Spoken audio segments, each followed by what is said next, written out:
Welcome back to the Resonant State with our dual podcast with Wake the Dead, Sean McCain, Sean McCann, and we have William Ramsey. And so our topic has actually, in a certain way, it is now manifesting in the world. In terms of what we're talking about, is not just abstract. We are actually seeing a very radical split, right? We're seeing something that, Charlie Kirk, again, the guy started when he was 18. He was personal friends with Trump.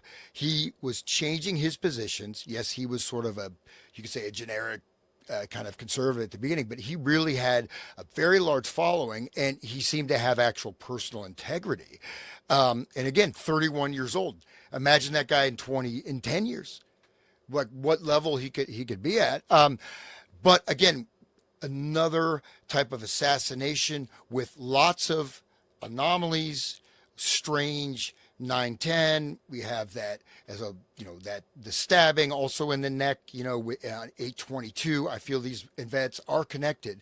But we have a galvanizing of left versus right when in fact that is not even the issue of what's going on here, right? We're looking at hegemonic world control, city of London versus people that at least, well, you know what? I kind of just want to have a normal neighborhood. I don't want to be a slave, up my brain uploaded into Netanyahu's like video game, and whatever. So anyways, Why? Why? but anyways, so get into this, and just one last thing that I was looking at is that there's been 360 mass shootings this year, just in 2025. There was where I live. There was three shootings in September: Cincinnati, Cleveland, and somewhere else in Ohio. I didn't hear anything about those shootings.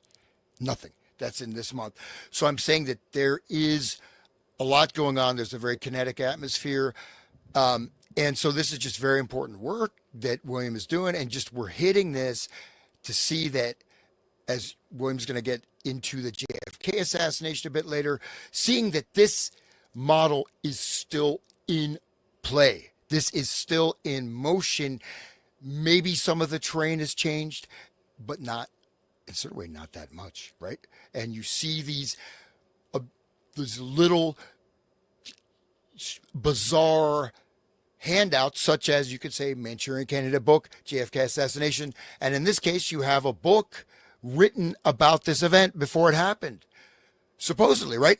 Even if it wasn't, and that was just put up as a psyop, that just shows also there's some kind of consciousness ritual working, as well as really hard political, like brinkmanship, you could say. Or so. Anyways, Sean, great to be here, and you want to say something here before we go to William? Hello, hello, hello. It's always an honor to have William, and it's always a pleasure to talk with you, Hans. So I'm glad to be here with the two of you. And welcome to Wake the Dead viewers and listeners. And we're continuing this with William. This is a wonderful deep dive, and all my listeners love your work, William, and we're so thankful. And Hans is right. I think that the idea of the putting up of the woman getting stabbed in the neck right before Charlie gets shot in the neck, I think that is like that's an occult working in itself. Just to have us thinking about the neck and that such injustice and violence, and then we see the same thing happen in a neck again, and it's a snuff film. Everybody's watching the snuff film, so it's taking that energy and putting that energy into the universe, and really. Why is it okay to watch snuff films now? It used to be snuff films don't exist, but now it's like everybody must watch. I think that there's a lot to that, and they're pushing us, and they're squeezing our heads so hard. Like we started the beginning of this year talking about Civil War, that movie, and the other one that Leave the World Behind. Like how did they start out this year? Like really, they were hoping for some real chaos, and they want some boogaloo, and they want everybody the way that they framed the shooter as like, oh yeah, he's not a tranny, but his boyfriend is, and that it just enrages all the right wing people that, in the flyover states, and they're all the government wants them to grab their guns. They want all the militiamen to go start the war, and that way they can have no more America. Trump was, since the beginning, all the insignia and symbolism connected to Trump's election was the tower card, the destruction of the old world. I mean, that's what Trump's job is. That's what he's doing. Now he's like starting the martial law, and everybody's like, okay, yeah, Chicago is messed up and dirty. Go get him, Trumpy. Save us, Hitler. It's we're in a worldwide Weimar right now, and the world, like the all the powers are just grabbing. They're just taking what they can because they see the shift is happening, and like we're in all this upheaval and turmoil, and the war is in our minds, and this showing us the snuff film of Charlie is that's an attack on our consciousness, and I think it's all intentional. And so like the Manchurian Candidate was put through trauma-based mind control, but right now we're all getting trauma-based mind control, on a lesser form. We're all crying for this gentleman here, this Charlie. I mean, and his poor young kids and his wife. Like, I mean, what a tragedy.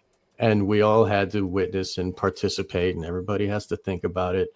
It is, Hans has talked about it on my show about the descent down the tree of evil. This Klepoth magic is, I think that's in play. And, just real quick to bring this up, and Yeah. that, and so one thing, to say that you do have to understand that, okay, certain things are just normal events. They happen. Like my garage burned down. Okay, I could say something happened. Just I had a big fire. Just happened in the week, same week. But the number 22, right? So we have the date of the Ukrainian lady stabbed on the 22nd. The shooter is 22 years old.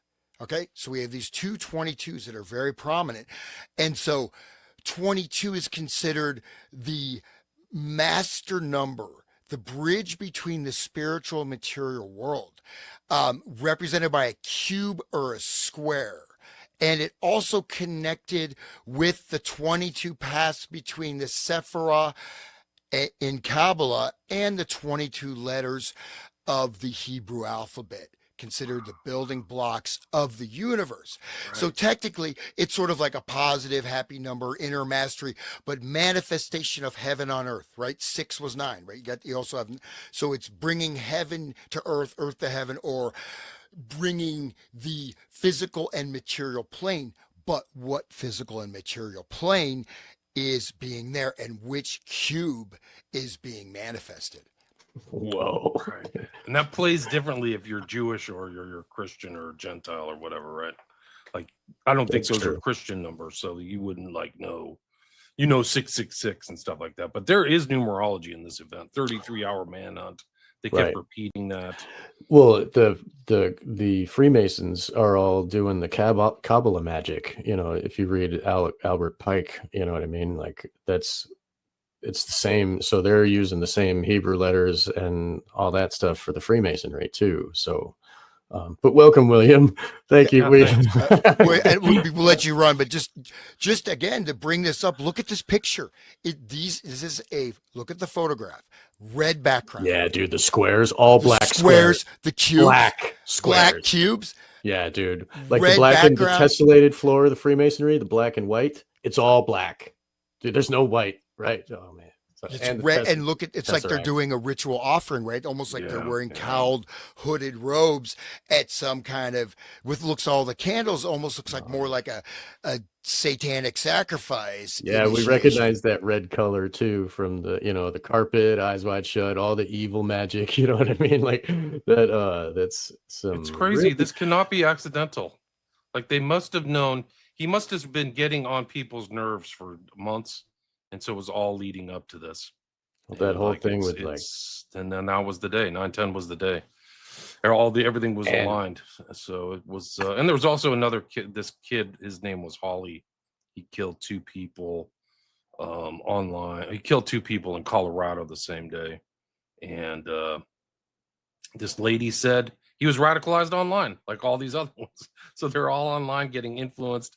So this whole kind of concept of like handler and putting people into place and all that stuff that I've been talking about, or we've been talking about on Manchurian Candidate, is still, it's happening right now. Like it's happening in the real world. Like you said, it's not abstract. What we're learning is that, can you guys hear this? based on Yes. some of the information We- we're seeing we about even- this okay. suspect, is that there's he was radicalized by some extremist network. Sorry, I wanted to get those right. Some extremist network. And the details of that will be down the road, but we want to at least give you that much about maybe mindset for him. That's Desmond Hawley. He was like a Nazi too. There are people on there that don't know some of the stuff I know, but it's he had pictures of this woman. Her name was Lindsay Suvanarath. She was the Thai Nazi who tried to do a full-on Columbine in New Brunswick in Canada, and she was the last chapter of my book, Global Death Cult. But he had stuff from her, so he was clearly getting close to 09A stuff, if not. We don't know the totality, but based upon his online stuff, pretty dark stuff. You mentioned 09A again, and I mean, we talked about that before on these episodes, and we also talked about the number 22 in the last episode. But that 09A is like it's a mind control. Oh, he popped out. Well, I'm gonna keep going though.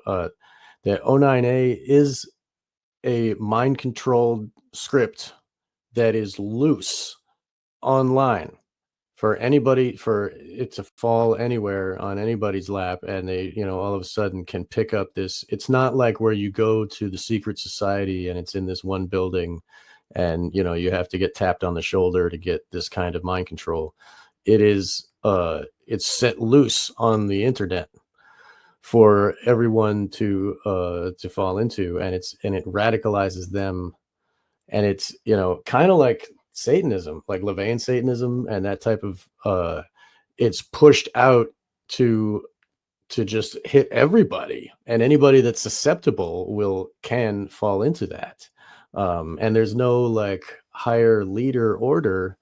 It's just creating this madness, that creates chaos, and that ultimately the higher orders want the chaos so they can do the order abkeo.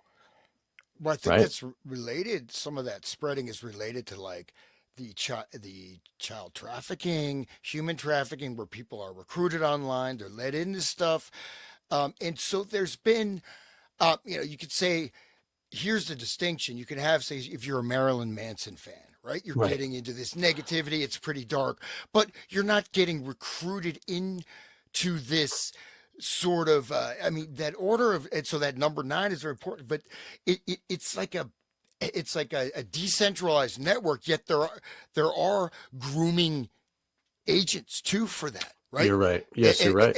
And it just reminds me like a guy who actually got injured because he made a remote control masturbation machine so people could control it. They would watch him online and they just went crazy with it. It's called But teledildonics. There's a word for that. Oh my God. Teledildonics. Yeah.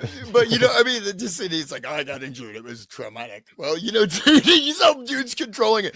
But it is the level of where people are coming in, people that are touched with sort of a negativity or darkness, and they're pushing them in to this thing. But it is Chaos, madness. chaos magic, and it's like a psychic contagion. Yes.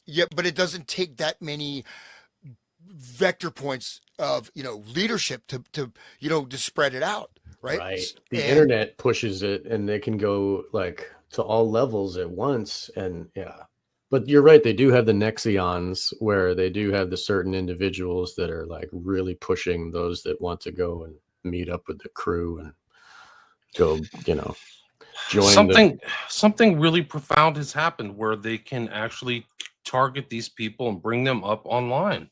Yes. And possibly even do it. It's Peyton Gendron and that guy Nikita Kasap, if you remember him, he was a Niner. That's like a real 09A term, and he was going to kill the president. He killed his parents.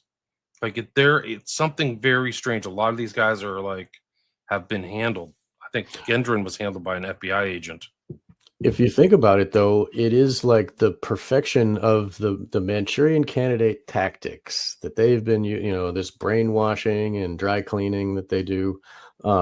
It's now with the internet technology and all of the, pedo groomers on Roblox and whatever else, like they have this ability to put the grooming on everybody and the mind control on everything. Like before they had to do like a 9/11 or whatever to really shock the world, but now they can like get into your personal DMs and like say, hey, I'm a normal person, when really, even the chat GPT is making people commit suicide and I mean, like it is it's really beyond normal surveillance. It's basically they've gone into something where it's psychological manipulation on like a Philip K. Dick film or something. Well, and they find these young kids that are vulnerable. They don't understand.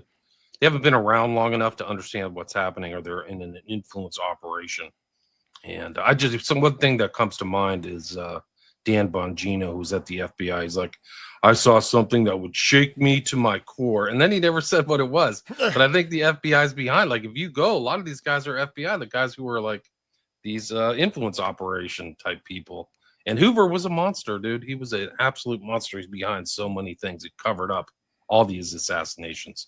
He helped cover, I mean, it wasn't just the CIA. He helped cover up all those assassinations in the 60s, all the way till when he died at the FBI. So just one reason, very briefly, why it's so much augmented, right? You could say, you talk about a force multiplier, right? Because before, to recruit somebody like 098, you'd have to, take a long time, right? You'd have to. So part of it is that, number one, like we did that thing on doom scrolling, right, Sean? Is that, so basically the human body maps the cell phone as part of the body. It's like you are, and then if you're the children that are growing up, they are literally have been neurobiologically conditioned into this extension where they can't differentiate between self, other, reflection online. And so it allows such a greater depth of programming. Like I said, the doom scrolling, within a year, it'll shrink your frontal cortex. So this is having direct effect on the nervous system.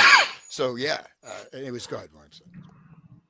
Totally. Thank you for saying that. That brings in a lot to think about. It all ties in together. Like, this is all like you're in a completely new environment where they're clearly watching like the people who are following the Kirk thing and looking over it, and people are moving into place. If you remember, like Eleanor Iselin, her whole plot is to have her son shoot the front runner. This is a political act. The shooting of Charlie Kirk is a political act. It's not just a cultural act. He's close to Trump. He's close to all these other pro-Israel guys. He's the head of an organization that brings in $80 million a year. I mean, that's pretty sizable, even just for a regular company. It's not, I mean, it is a company, it sells stuff. But if you remember, Eleanor she's going to get her husband. He's going to rise gallantly to his feet and lift Ben Arthur's body in his arms and stand in front of the microphones and begin to speak. And then down goes Kirk. And who says he's going to take up the bloody microphone and begin to speak? Ben Shapiro, like, literally said, I'm going to take this bloody microphone. And said, it's literally right out of the Manchurian Candidate. So evil that Ben Shapiro is such a snake. Oh my God, dude. Wow. Like, that's his friend. They're supposedly in the right. And they're like, there's all, I mean, leading up to Charlie's death and after, like, that he's going to move in. Charlie wasn't even buried. Like, he moved in right after, like, literally within 24, shameless. Not crying either, which is also interesting. Like, no external indice of like sympathy or like, whoa, like, this is creeping me out. Like, you should at least honor the dead for 24 hours or something. But he's just right back on his job like a freaking shark, like an emotionless shark. Like, I'm going to take over this and we're going to do that. Like, how do you know that? Why would you even say that if you didn't think, like, these are tells? Like, why would you even say that if you didn't think you were above like getting shot? Like that's pretty dangerous. Like, somebody just lost his life and his kids. Like, the kids lost their parent. Why would he say that? Like, there's all these tells and stuff that this was a coordinated event. It's not some random. They want to turn it into a patsy. Well, Netanyahu came out before he was even declared dead. Yeah. 20 minutes How did he even get that news in Israel? You know what I mean? Like, Isn't that a tell in itself that he's Yes. telling you something? Yeah. Wow. And so the trauma is necessary to get that mind control going, all that mass mind control, like for everybody to see Kennedy killed, for everybody to see Robert Kennedy killed, like that, we cry. And that crying emotion is what fuels that, what happens next. Like look at 9/11, then we got the Patriot Act. We're still like all the presidents keep signing this thing that says we're in a national emergency because 9/11. Like, did Trump sign it yet? I don't know. It's like the 15th. Like every year they so it's that's what's necessary for the whole engine to be turning. It's really sick. Not to mention it happened a day before 9/11. Right. When people have finally been waking up. Congressman Ron Johnson, I guess he was there with Richard Gage, and they were having an event live on 9/11. They're going to talk about. They're really going to get into what happened at 9/11, and nobody cares. Everybody's crying. This other thing happened. Sorry, put it under the rug for another year. Let's not think about that. Right. I mean, here it is. This is the new one. This is the new sacrifice. And Yes. This is the one we're going to cover. So sick. It's really sick. It's really sick. It's really sad. I mean, this is a guy, free speech, and a young guy. Like, people aren't going to do what he was doing anymore. It's over, like all that free speech stuff and going to campuses, I think, is over. So it's unfortunate. Sad. The shattered dreams, right? You think about it, at least people were part of it. You know what I mean? He did something. It was from the youth, right? It wasn't an imposition. This guy was a youth, 18 when he started. And that, okay, for conservative youth, right? This, whether or not he was earlier misguided in his views or not, this gave them a hope. You can do something in your life. We can actually make a change. We have impact right in the throat, right in the throat. 22, and there you go. So, yeah. Yeah, in the throat chakra, because he uses his voice, right? They're going to kill the voice. They're not shooting him in the head. They're killing him in the voice. Right. It's interesting. And the whole thing, like, nothing to me is settled in this thing. It's been like 5 days, and a 30-06 should have blown his throat out. Like, I don't know where the bullet came from, but that is a big freaking bullet. Like, that's they didn't recover the bullet too. Did you see that? Right. What's that? They didn't even about? put up a crime scene, bro. They didn't even. No, there were the cops. We're the cops from Utah. Yeah. Like, they should have come on site, shut everything down, and try to get to the bottom of it. That didn't happen. That's really crazy. The cops are loyal. They are all widows' sons. They are all loyal to others. They don't care about us. The throat is a Masonic thing, right? That's one of the vows, right? The Mason thing, like you cut the tongue and the throat. You know what I mean? So that's like there was the lion's paw, and then the cutting of with the hoodwink and all that shit when they go through the initiation you're talking about. And then, like, if they go against the order, that's what happens. Mm-hmm. So maybe he was going against the order. Everybody's talking about, he changed his mind about. He has compassion for the starvation of the children of Gaza, and all of a sudden he doesn't want money from Netanyahu. And then now this happened. So, I mean, I'm not speculating. Don't kill me, guys. It seems like they were trying to get him back into the fold. You have to look at it within context too, because some people have left the, group of like this kind of solidified conservative thing. Like, that Candace Owens left, Tucker's on, like, doing his thing, amongst others. So, and Fuentes is more influential now, and all he does is talk about Jews all day. And they tried. That dude's crazy. Somebody tried to kill him too. Showed up with sophisticated, like, with a freaking biker helmet. So, like, whenever they show up with a biker helmet, that's like somebody's doing something smart, because the biker helmet just goes right into like normalcy. Like, nobody would ever think that's out of the normal. He's not wearing like a mask like the Boltner guy who had the fake flesh mask, but like he just looks like he got off a motorcycle. Like, that to me is sophisticated. Well, we all know that everybody that rides a motorcycle is a 1%er. They're all criminals, right? Just kidding. All right. Well, William, do you want to dive into your presentation? Yeah, here? we can go back. I mean, I think that all this stuff is relevant. I think that you Yes. can see these overlaps between current events and JFK and Manchurian Candidate. The themes in Manchurian Candidate, I think, are still there. And I think that it's interesting because I'm seeing more people talk about the term or the concept of Manchurian Candidate after a lot of my talks. But this is like the guy who had the 201 file on Oswald. It's James Jesus Angleton. And they all kind of made these missions, him and like George Bush Sr. Like, if people found out what we did, they'd destroy us, you know? And I think George Bush Sr. said, if they found out of what we did, they'd chase us down in the streets and hang us. But this is a quote from him, counterintelligence. We operate in darkness. If the American people knew half of what we do, they would demand our destruction. So there's like confessionalism in this guy. And I highly recommend this book by Jefferson Morley, The Ghost. I've read the whole thing. It's really good. But this is the whole thing about Oswald, how special Oswald was as a patsy, that he came all to the head of counterintelligence, had his special file on him, you know, so he had this whole thing like in a 201 file. Like, it's just incredible, like this own personal file on his own personal desk, and really covered Oswald. One of the things that I didn't know, that Oswald was actually brought into a COINTELPRO operation. So like when some of this stuff that was going on, and that's what Morley talks about, is that he's actually involved in this kind of FBI thing about infiltrating the left. So he's deep in the Hall of Mirrors of the intel people. And you'll see these, like this Senator Schweiker, like Oswald has all the indices of intel all over him, which is true. But like, I don't think he knew how deep he was involved as a pawn and soon to be patsy.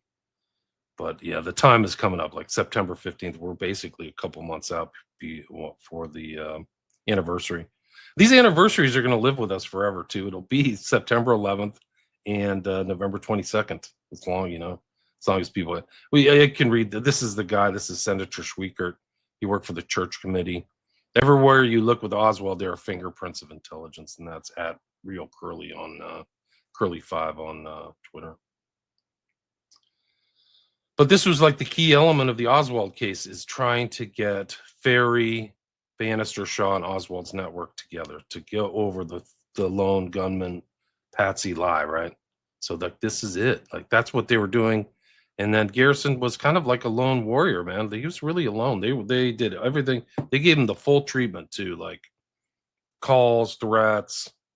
His wife had to leave him, you know, for safety. Like, he was really up against this huge secret network. I mean, he's really an American hero. One of the interesting things about Oswald, in addition to all of his other handlers, like in the movie, Lawrence Harvey has like the handler Yenlo and his mother, but like Oswald had like 5 or 10 handlers, and one is this person, Priscilla Johnson McMillan, who was with Oswald in Russia and interviewed him and Marina, and then wrote a book called Marina and Lee, which kind of established Lee as this hothead, you know, communist. And then it turns out she's being paid by the freaking CIA. Like, these documents that came out this year that they divulged, it shows that she was getting payments from the CIA. And I think that's very important for people to understand, is the power of this culture creation. Like, I do have that book, and like, it's about 1.5 inches. It's like 2 inches. It's incredible. Like, she put in a lot of work for the intel people to maintain that fiction that Oswald shot Kennedy. And I mean, there's just no evidence of him being on the 6th floor and shooting it, and these miracle shots. And he obviously Kennedy's shot from the front. So people who are on the fence or something like that, there's a lot of good researchers you can listen to and establish all that. But that's her young, you know, that's her and Marina. Here's the book she wrote, The Tormented Love and Fatal Obsession. It's just fiction. Like, this is complete fiction. And here's the New York Times reviews of books in Time magazine, owned by Henry Luce, you know, saying, oh, a remarkable portrait of a man on his way to murder. It's just total fiction, guys. This is the world you live in. It's like complete baloney. And they've established, been in history itself, is in American history post World War II. There's a lot of phony stuff. I don't know if did we talk about the assassination of Miss Payne last time? No, we didn't. This is a really good documentary. That last one with the blue on one face is blue and one face is red. Like the Frank Sinatra movie poster. Think about that. Same colors. I think that's the Masonic stuff right there. Yeah, but same colors. And so the stuff, and then a miraculous book. It's a miracle. Yeah, it's like, I mean, it is a miracle. It's so much bullshit. Yeah, it's total bullshit. It's a miracle you're going to buy this load of horseshit. No, but, okay.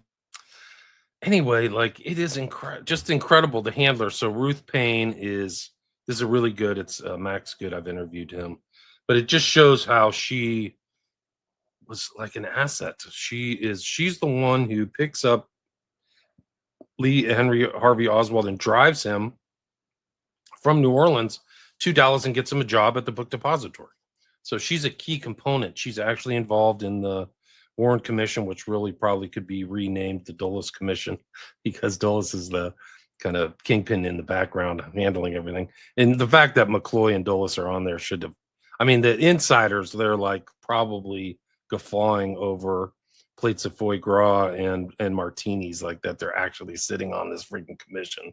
Because if you know them, they're just like full on Rockefeller people. They are part of the Rockefeller, machine.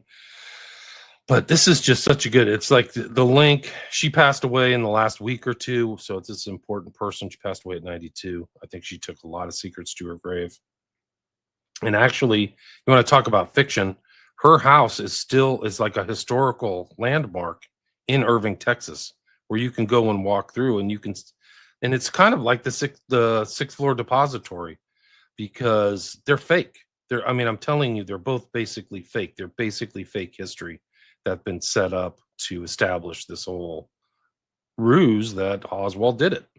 And they're still extant. So this is how long-term their thinking is. They're going to keep telling this lie forever and establish it and put resources, like serious resources, into establishing that lie. And I think it goes back how we finished off the last one, where these guys acknowledged they were in for total power and that they're all going to hell. And they belong that, because you want to talk about mind control or mind raping or the rape of the soul. That's a theme within the very last part of Manchurian Candidate. These lies, like, people get deceived by them. They're weak-minded, or they're not as experienced. They're more naive, so they believe these things. But this woman was one of the things you'll find, like, these are incredible pictures. This is the kids of Oswald and the mother, and then Marina. But this is another one. This guy is friends on the right. I forgot his name. He's Dutch or something. But he's friends with de Mohrenschildt, who's another one of Oswald's handlers.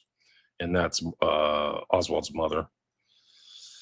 De Mohrenschildt, if you read Family of Secrets, I forgot the author right now. De Mohrenschildt is a white Russian. He's heavily involved in the oil industry. He's friends with Jacqueline Bouvier, JFK's wife, when they were in kind of pre-World War II New York City. Like, this guy's totally connected.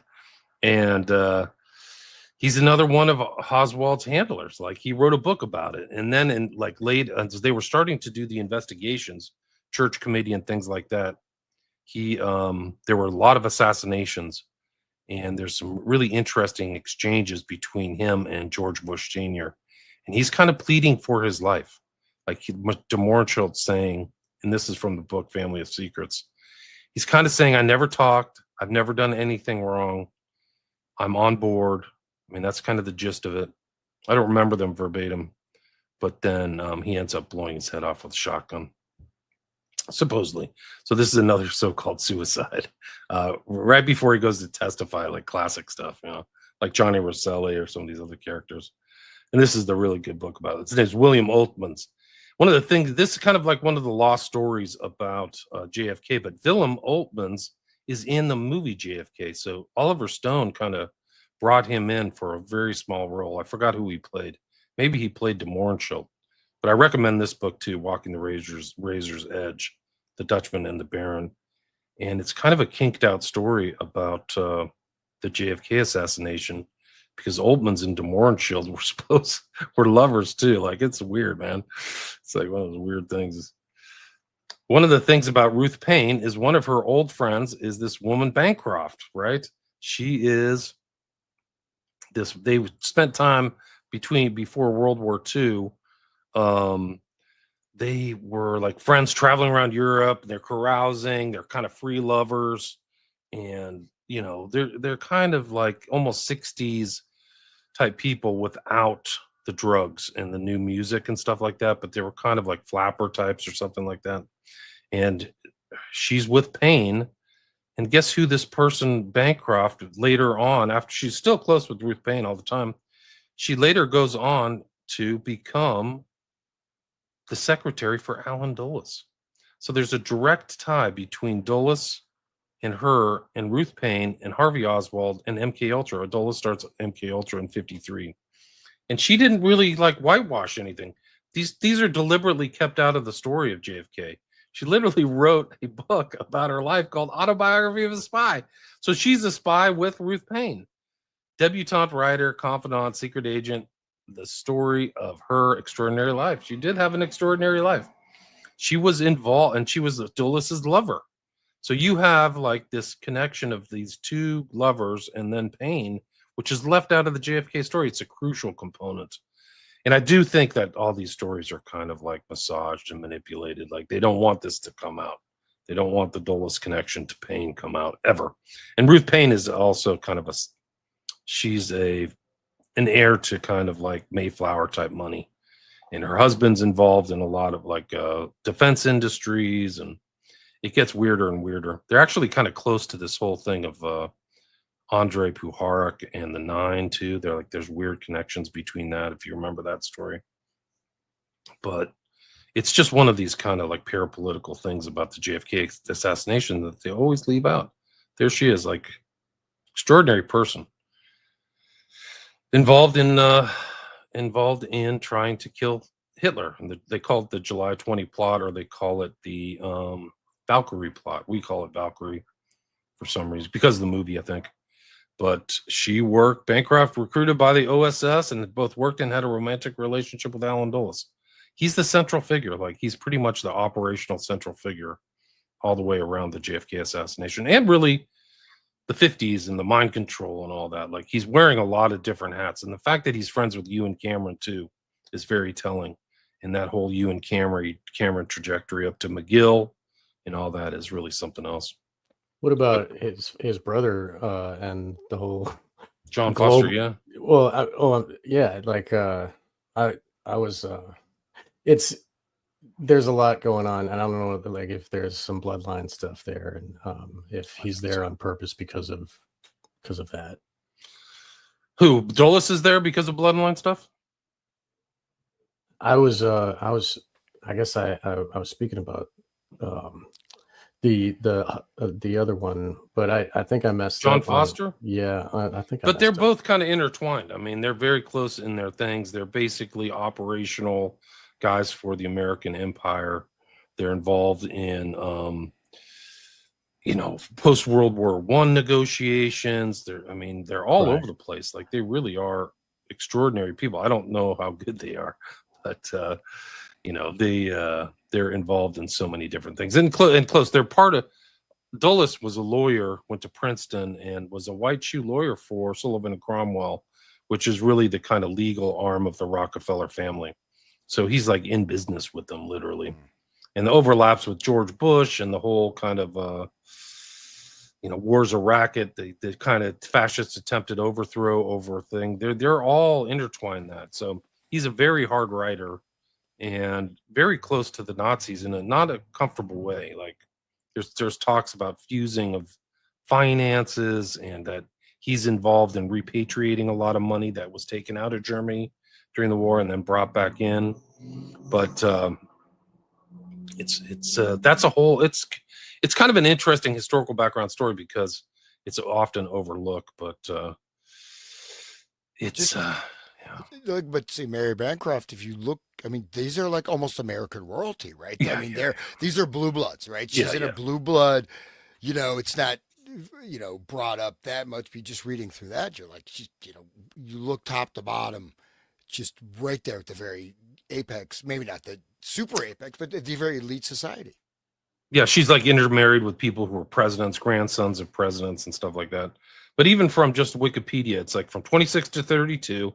Mary Bancroft resided in New York City, spent much of that time attending socials at an apartment of a friend from Massachusetts, Ruth Payne, Forbes Payne, who was later, Oswald's handler, and Payne's husband, George Lyman Payne. That's another story. Then they went out, Ruth Forbes Payne, known more simply as Ruth Payne, where she met Swiss accountant, became her second husband. She's like intertwined with Payne. She knows actually Carl Jung too very well. Bancroft does. So it's kind of like, and Jung knew of Dulles.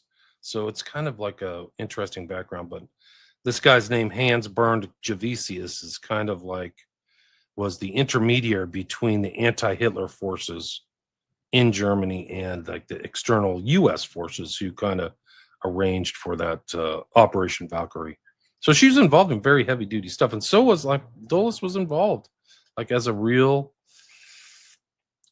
ruthless baller of like a guy who overthrows countries and stuff like that. Like he's later involved in Operation Ajax, where they kicked out Mossadegh in 1953. So like he starts MK Ultra and then goes and starts this world thing where he starts overthrowing governments and stuff. Like he's actively involved.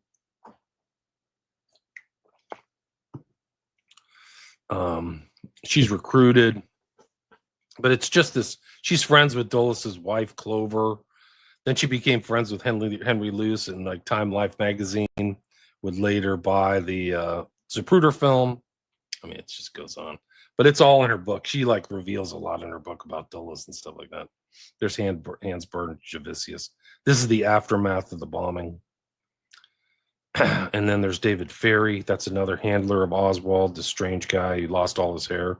He has alopecia. All that hair on his face and everything is fake. It's totally fake. And he's a pet. He liked teen boys. I don't know if that's a pederast or what. He's like, he's gay, I guess. This is the infamous picture. And this is from 1955. So you have this really heavy duty thing about Oswald and Ferry together, and they're both circled here. It's pretty incredible. Even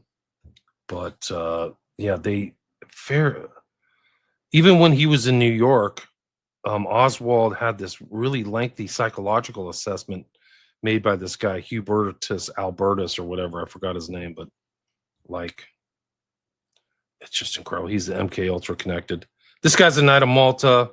Clay Shaw, this is the guy who's arrested by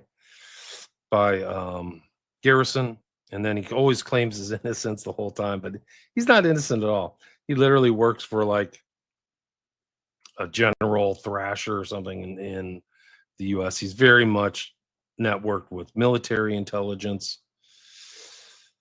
He was a private, received his commission, rose through the ranks, became deputy chief to General Charles Thrasher. Shaw continued to serve with Thrasher in France, then Belgium. 46, he had attained the rank of major and received decorations from 3 nations, Belgium, France, and the United States. So this is a guy who's overseeing like... Isn't Shaw one of the characters in Manchurian Candidate? Yeah, Raymond Shaw. It is interesting that you bring that up. Yeah, interesting name tie. Raymond Shaw is the lead character. He's the Manchurian Candidate. Right. But this guy had multiple names. That's the whole... They tried to... Clay Bertrand was Clay Shaw. They were trying to figure out. That was one of the things they got him in court. Is like, are you using a fake name? And they said yes. Yeah, maybe Raymond Shaw is like some kind of anagram for something else, and like whatever. I don't know. Nothing would surprise me.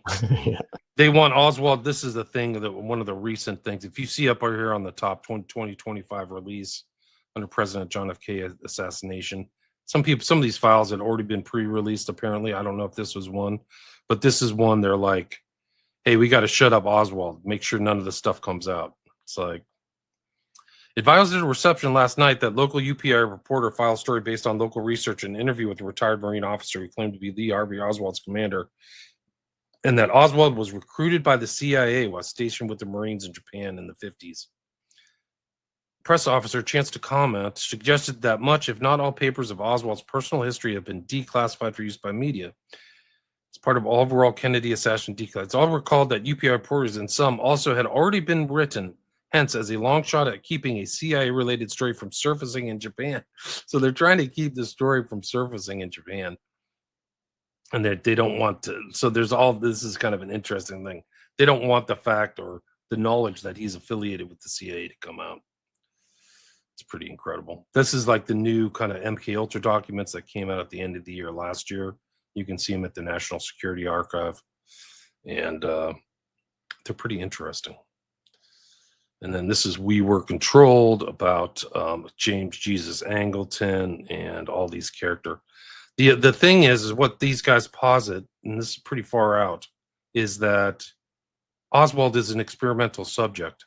And there were two methods that they used on him: radio hypnotic intracerebral control, RHIC, and electronic dissolution of memory. And that they both Oswald and Ruby were involved. And there was part of like a stock market swindle that was going on. It's crazy. So wait, they would erase minds with electroshock therapy, basically? Yeah. And then they would like do the voice to skull stuff. Is that what the other one? I don't know. They would do what like Delgado was doing.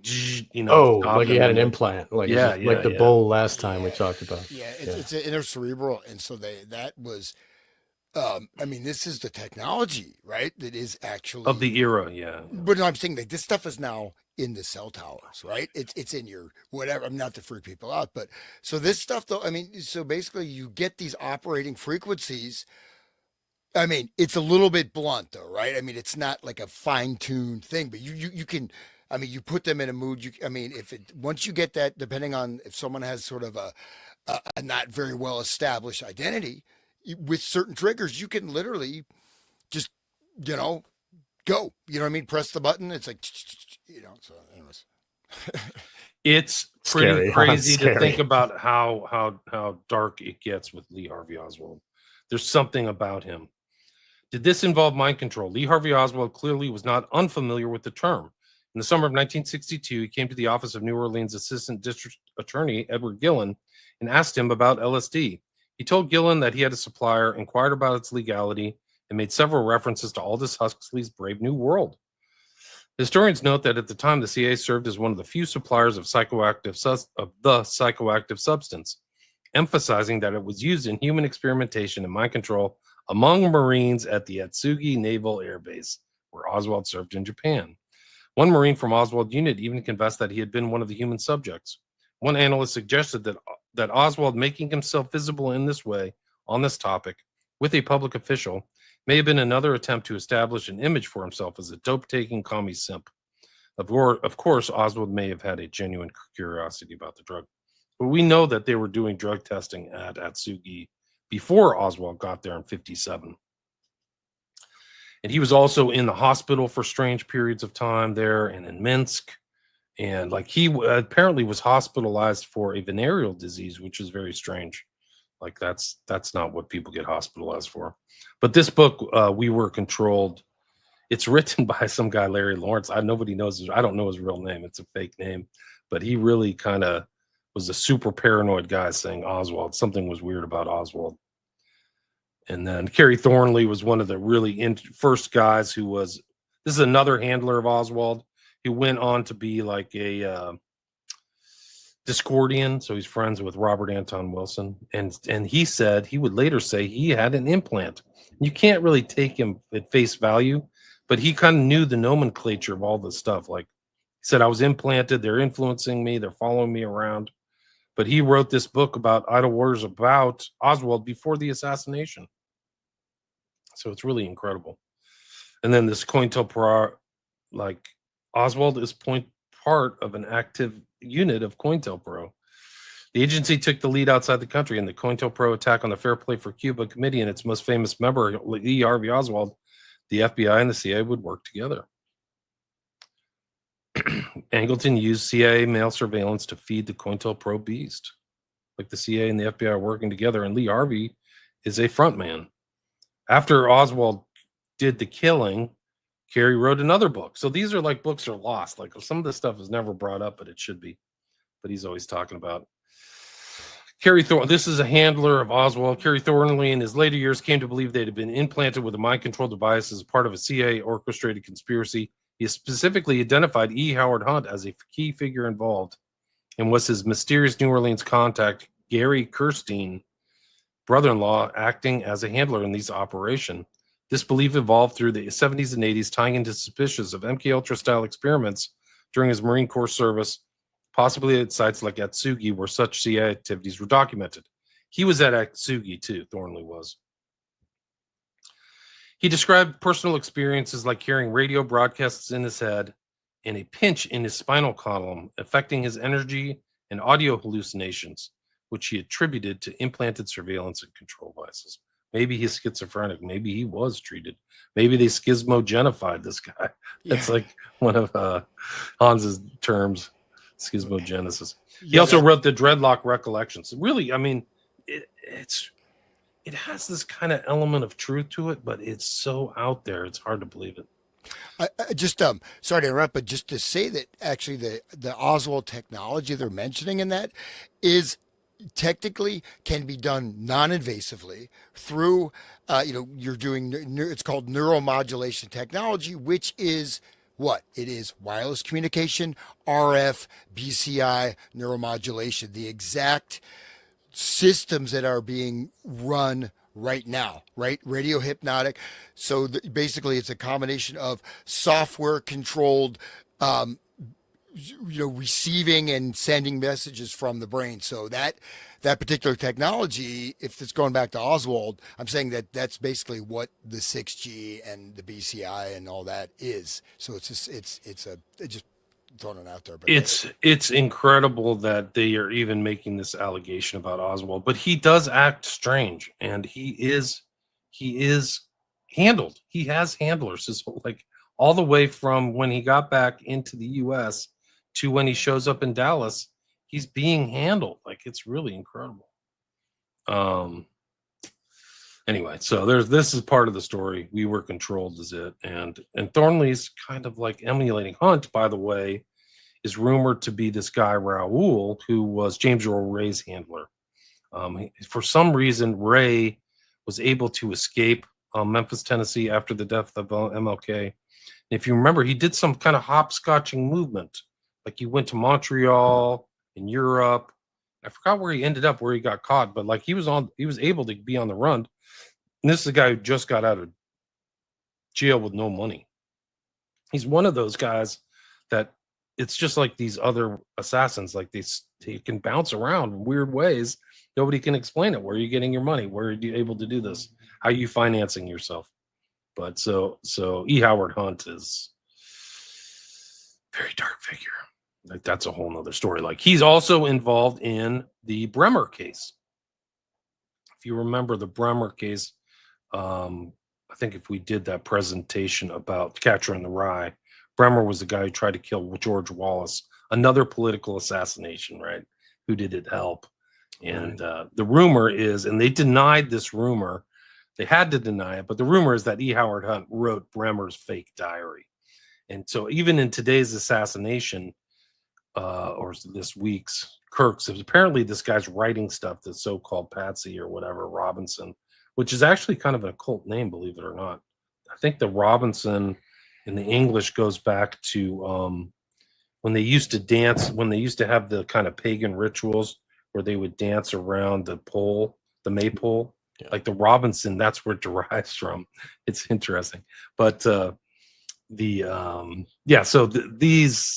there was real suspicions whether Bremer actually wrote his own diary or somebody else. And we know that E. Howard Hunt can just drop a book very easily. Like for him, it was not a challenge. He had like 25 times, Pulp Fiction novels or so. And there was that book that Hans mentioned earlier that showed up, and supposedly a day before Charlie Kirk's assassination. Right. The thing shows up. Yeah, this new book. And I don't know what it contains, but it's probably a bunch of mind control. We'll see. This is an interesting article. It was published, "The Most Important Man on the Planet," and it's Adam Go Rightly's article. He's talking about, he knows about Kerry, and he's written some. I've interviewed him a couple times, but there's in 1983 Rolling Stone expose revealed that during the late 50s and early 60s, the CIA conducted MK Ultra experiments at Atsugi Air Force Base, where both Oswald and Thornley had been stationed. Atsugi, it should be noted, was just one of 2 locations outside the U.S.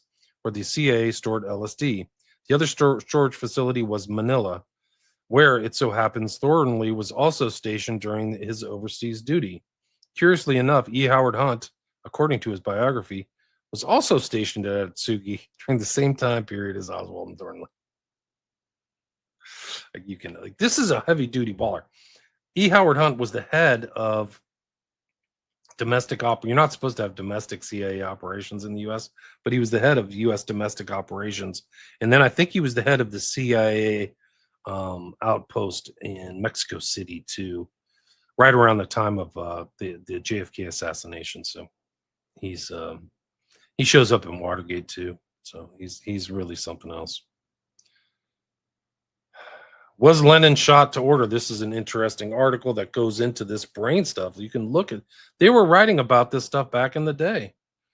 And they have, you can see this. This is Andrew Tyler. You can see this kind of brainstem technology. That image is very creepy. Like whatever that device is being placed on the head of that person, that is some scary stuff right there. Notice the ads, right? Black Sabbath and the Boomtown Rats with these 2 little mannequin creatures. You know, it's right. Yes, that's great that it's all in the line. Wow. The intro paragraph: bizarre theories linking the assassination of John Lennon to U.S. Naval and Air Force intelligence agencies are gaining credence both in the U.S. and in Britain.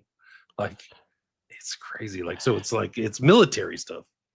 I just wanted to bring up that there's a big white box that says want something. It's only 22 per word in NME classifieds. What is that? 22. Okay. And it's right next to that other image. And the bottom is play lead guitar within hours. Yeah, just listen to join I think that when you look at all the evidence, I think that Oswald was tampered with. I mean, you can call it MK Ultra or something, but he was controlled and tampered with he was selected from a very early age and probably given the full mind control suite, like on everything, LSD, hypnosis, torture, the whole bit, psychological programming.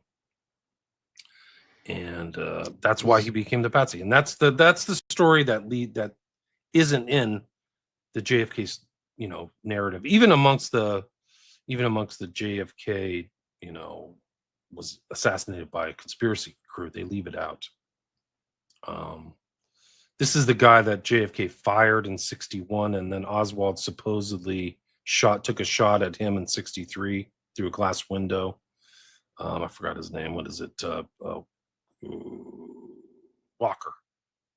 And then it ties into this whole thing because Curtis LeMay Walker, said to inspire the James Mattoon Scott of the movie 7 Days in May and Ripper and Strangelove. And then 7 Days in May is directed by Frankenheimer, who directed Manchurian Candidate, right? So these real figures are influencing fictional characters that people know this Dr. Strangelove, Ripper from Dr. Strangelove, right? Which came out in 1964 after Kennedy was shot. This dude never married. He liked to troll dudes in bathrooms. They found out later that he was a bathhouse marauder, bathroom marauder, or something like that. I don't even know. Just like Fauci. Oh, shit. This guy wrote great books. William Turner. If you can see this, he wrote a great one about Sirhan and RFK, and the foreword here is by Oliver Stone. But he has some really interesting stuff going on. But this is like the links between Bannister and Oswald, and evidence of association. This is all, and then other witnesses include Bannister's wife, who found Oswald-related material, staffers Vernon Gerds, and Tommy Baumler. Who's Tommy Baumler? That's the guy who incorporated the Process Church of Final Judgment in New Orleans when it was their headquarters.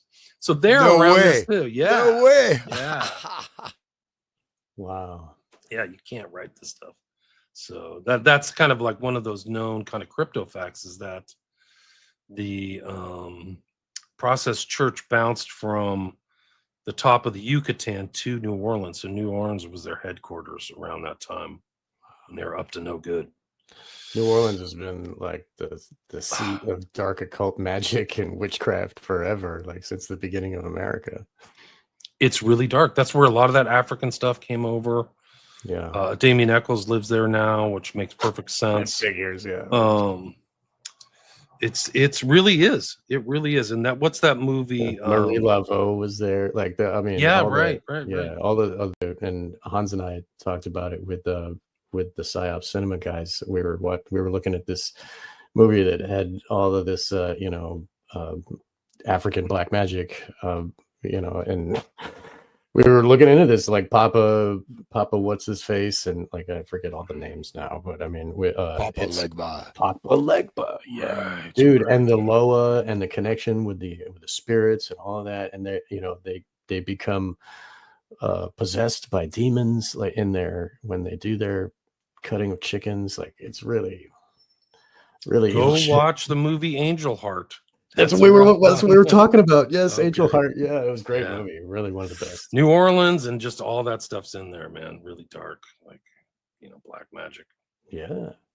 And he was also split personality. Like he had two, like he was one person, then he's another person, and he doesn't remember what he used to be. Like so that has that whole kind of.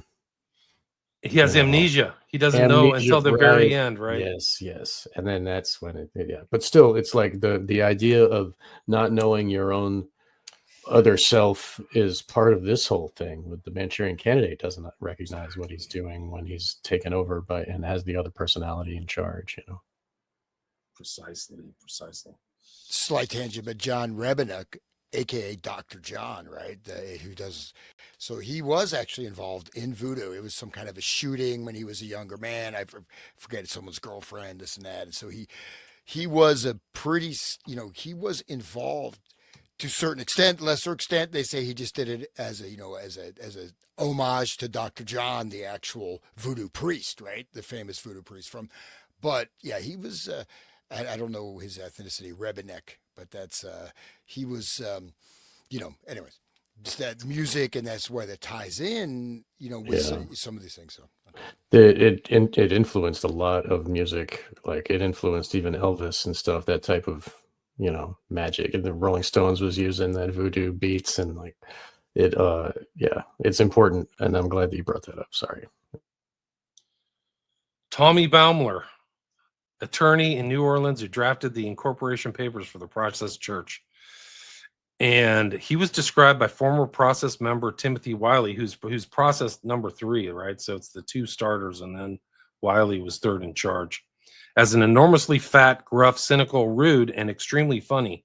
Baumler was also a bishop of the American Orthodox Catholic Church. So he's part of this fake Catholic church with Ferry and William Joseph Bryan. And that fake priest is at the very end of the assassins dressed like a priest. So it's like a known disguise of these guys. They put on their priest habits, and people think they're actually priests, and they're just total dirtbags and like pederasts and all this stuff like that. Baumler was a bishop of the American Orthodox Catholic Church, a Freemason, a hypnotist, and a racist. And he's linked to David Ferry and Jack Markin, who worked in Guy Bannister's office. And that's how, if you remember Oliver Stone's JFK, it's how it starts. Is they're trying to trace and tie Oswald to Bannister and multiple doorways and all these other people around there. And then Bannister beats the crap out of Jack Martin's character, and Martin's a character. These guys are all characters, but like hypnotism's everywhere, guys. It's in the case, and that's part of the mind control black bag, So Baumler's a really interesting guy. If people find pictures of him or anything about Baumler, send them to me, because he's an important part of the JFK story too. These are just things from like, this is a clip from Thornley's book, just being talked about Oswald. Like it's weird. He was with him at Atsugi, which we know is they're doing mind control stuff. And then they go to El Toro Marine Base, and Thornley's there too. Like, you cannot write this stuff. But he's like talking about writing about the stuff, and he's also in the French Quarter of New Orleans at the same time. He's in the strangest places at the strangest time. It's almost like he's shadowing Oswald for some reason. Like, it's just so strange. 59, I was stationed at El Toro Marine Base. Another Marine in that unit was Lee Harvey Oswald. We became acquainted. So that's after Atsugi. So then he goes to Atsugi, where Oswald served previous time. I wanted to write a book, understand delusion with the turn to Marxism. Then I first intended to write A Poor Man's Ugly American. Then my young friend George Howell traveled from our home in Whittier to the New Orleans French Quarter, where Oswald would show up. And I continued to work on the first draft of The Idle Warriors. That's what it's about. That was the one about Oswald. You see his ideology. He's like sort of pro-Soviet. Then he read Atlas Shrugged aboard a boat. He changed, overnight. That's all it takes. Crazy stuff. Ayn Rand is powerful, man. Yeah, this is about. I think this is from. I don't know if it's from Bowert's or it's. I think this may be Keith's World Control, Mind Control, but Estabrooks, who's a big wig in hypnosis, right? He wrote the book Hypnosis. He wrote Hypnosis, a tremendous element in the weapons of war or something, a 50s article, like crazy. Estabrooks even offered the suggestion that Lee Harvey Oswald and Jack Ruby could very well have been performing through hypnosis. Estabrooks quite possibly would have been in the position to know. Yeah, he would. And that's from Operation Mind Control. Guess what I found out about Operation Mind Control since our last talk?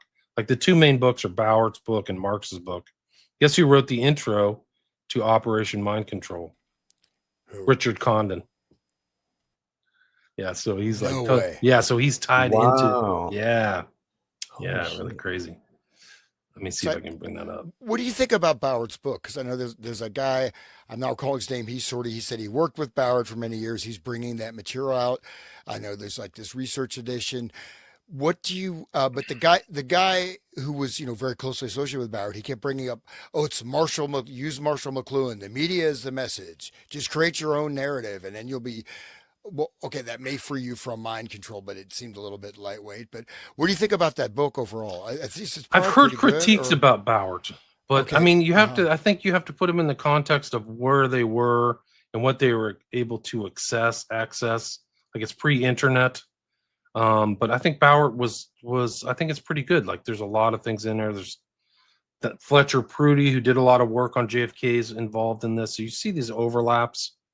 I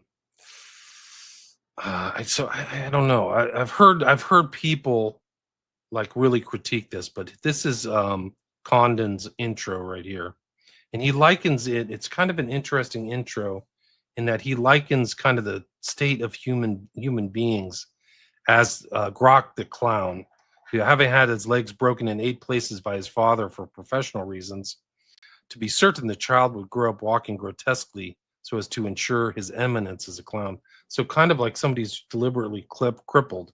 And then he likens the mind control stuff to deliberately crippling humanity. And it's really, he ends it up as, there's an alternative. We can all forevermore be transformed in the image of Grok. The threatening state of American political leadership over the last 15 years seemed to murmur that the magnetic and attractive personalities, Charlie Kirk, might rather not resist the destruction of democratic institutions by effectively exploiting these shocking gains into the control of minds. It might even be wise to consider Walter Bowert's real evidence herein. Then to do what we can to protect ourselves if that proud right with the love of freedom has not been atrophied by the latest communications techniques. This is what you're talking about. It's like these communications techniques. And there's an alternative is we can just be like Rock the Clown, like a perpetually injured person. That's some weird.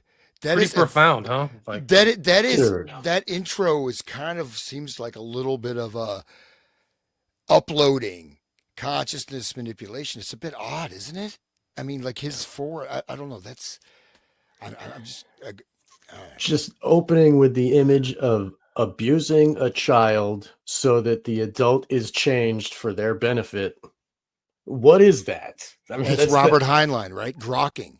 So Oh, that too, Grok. it's a right, Robert yeah. Heinlein reference, or subconscious at least. Right. But I mean, yeah, to fully grok something is to know it. You know, you only know something when you've experienced the pain of it, right?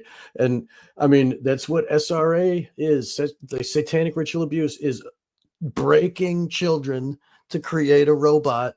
And that's the same kind of trauma-based mind control. Trauma-based, like you breaking a kid's legs on purpose. And then, you know, and then I think about, and he's talking about, oh, we can have this for the whole society. And then it reminds me of like what Kurt Barker said the dark occult wants for people is to start amputating themselves. They want to make it popular to. They're doing you know, it right now. we That's the can whole like amputate. tranny stuff, right? Well, that's it, right? Yeah, they start with the most important, breasts, sex yeah. organs and stuff, but then eventually, it'll be computer programmers don't need legs, and people that work with their ears don't need their eyes and stuff, and it like it's gonna get weird. It's It's pretty freaking weird now. But this is one of this intro article by Condon shows how he grokked the whole situation, right? He understands. That's why the Manchurian Candidate. That's why he wrote Manchurian Candidate. Right. He was chosen for that, right? Whatever happened, he understood things, man. He really did. And maybe that's why, I don't really know why, but maybe that's why this guy Bowart asked Condon to write the intro. Usually that's what happens. The author says, hey, will you write an intro for me or something?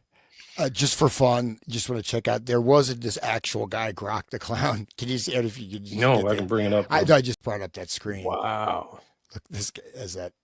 Have you seen that? I have to remove this. He's got to put it up. He's got to click a button. Pretty. Whoa!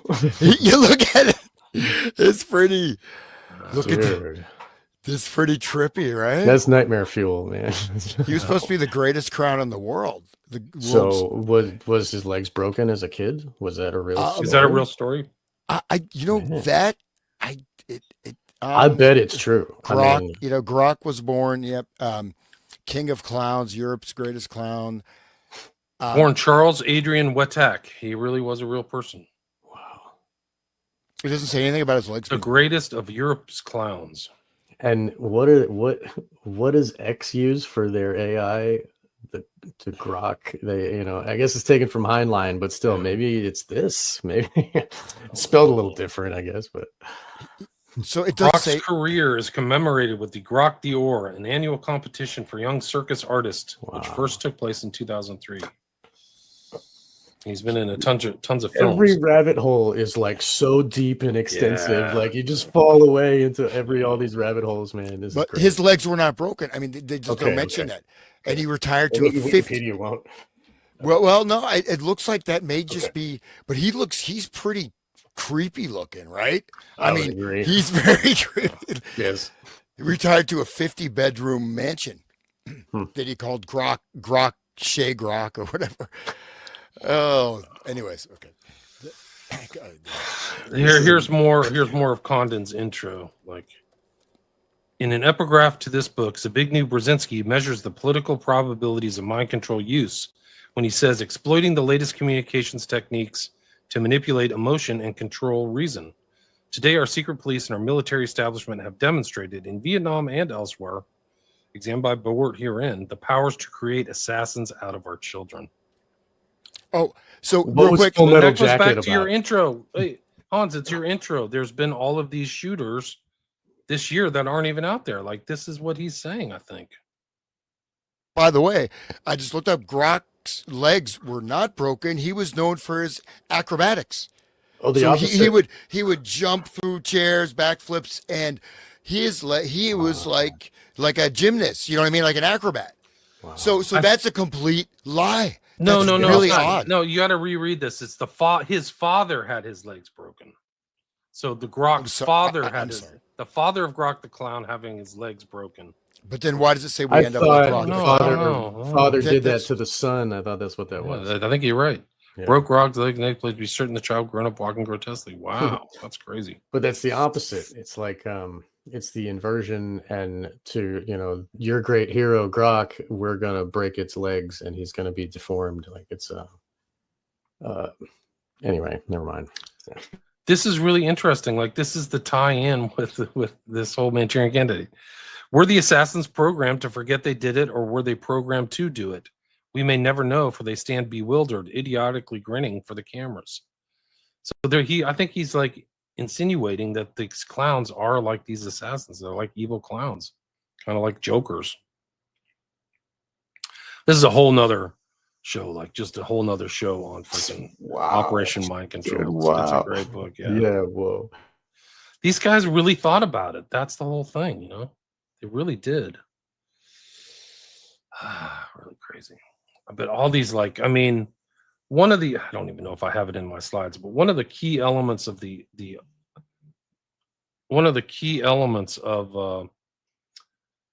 whole Garrison investigation and the criminal process was to tie all these guys together, right? So Shaw, Ferry, Bannister, and Oswald. And there was a sighting of Shaw, Ferry, and Oswald together at some state hospital kind of outside of New Orleans. It was Clinton State Hospital. Well, you start doing research, it's like tied into MK Ultra experiments, right? And then they also had a lot of things going on at Tulane, which is pretty close to downtown New Orleans. There was a guy there, Heath. What was Heath's specialty? Implants. He was experimenting with implants. You can look this up. This is not like secretive stuff. He was experimenting with implants like Delgado. And so, like Delgado, like I think I've said this before, he said the experiments were done. And why were they trying to get Oswald into a job at a hospital? That's the whole thing. But then when you realize these hospitals partially are fronts, it makes perfect sense that they want him to get a job because he can be monitored. It's very dark. That's where Chapman worked, by the way. He worked at a hospital supposedly as a super, you know. That's supposedly what he did. So these are all crazy connections that are just like, wow, this is off the charts. Yeah, really, dude. Wow. So this page here talks about the Freemasons supervised by Superintendent what is the Scottish Rite's chief psychiatrist? Like the research team composed of Anslinger, the head of wasn't Harry Anslinger the guy that was the head of the Treasury who outlawed cannabis? And they're talking about how they got a potent extract called TD from cannabis, and like what is going on? I mean, there's so much information in my eyes right now. It's just like very tough to like hold. It's mind-blowing stuff. Like nobody in the I've had like 25 JFK experts on, really smart, bright people. They never talk about MK Ultra's connections to this stuff and the hypnotism. It's like you can't see what you don't understand. So they overlook the Baumler process connections, the hypnotism, Ferry, and Oswald, and all this stuff. And Esterbrooks is a very important figure in this whole thing. Like he goes way back.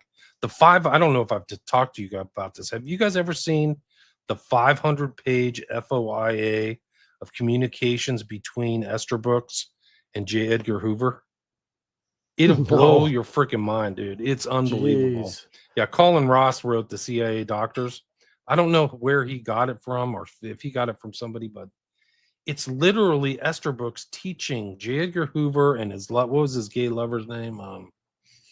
You know, back in the day, you didn't have emails where you could see everybody who CC'd on the email. They would take a cover page, and then everybody who's a person of import at this whatever organization you were in, they put their name in a dash, and then they check it whether they saw it. And you could see that all the other people at the FBI are following Esterbrooks when he's telling them, hey, you can hypnotize people and like turn them into agents. And oh God, I can't remember Jeff Yeager. Anyway, this is like this long exchange between Esterbrooks, mentioned right here, and J. Edgar Hoover and his buddies in 1935. Like they are literally talking about it. And you can see Edgar Hoover's wheels of his engines as he understands. He starts to figure out what exactly Esterbrooks is trying to tell him. Then he starts asking questions, like smarter questions back to Esterbrooks. Can you use this in police procedures? Can you secret things in people's minds? So you can see J. Edgar Hoover, and then you see all these assassinations in the 60s, and J. Edgar Hoover's right there, baby. He's always on site. The FBI somewhere around. he knows exactly what the funk is going on with all those assassinations in the 60s, including Oswald, James Earl Ray, and Sirhan Sirhan. He knows all that stuff. This is incredible. Yeah, so, yeah. I wish we could read that 500 pages. Like, I'll find it. I have it somewhere. Find it somewhere. Okay, good. Thank you. It might even be on my desktop. It's an astonishing. I mean, it's a show in itself because you're seeing this kind of winnowing function where you can see J. Edgar Hoover's, because they didn't have anything else other than to send papers back to each other. They didn't have emails, so he's like, and then like, Esterbrook is like, I'm at Colgate. I can meet you in DC and we can have a talk face to face. And Edgar was like, yeah, let's set it up. And then like freaking Esterbrook would drive down. Like, these are the weird connections between these MK Ultra things that people overlook. Like, Dulles knew Ewan Cameron personally. Like, this is really important. They're personal associates. It's not like they're some kind of separate things. Like, Dulles is with Esterbrook in Germany after the war, like interrogating people, like trying to figure stuff out. It's all one big thing, you know. It's all it's the you know, the global satanic force just like dominating the world. Like, it's, but once they figured it out, they did it. Oh yeah, this like is on everybody, right? On the whole public, right? Yeah. This is just one example. I don't have the whole 500 at the ready. I can probably find it, but let me bring this up.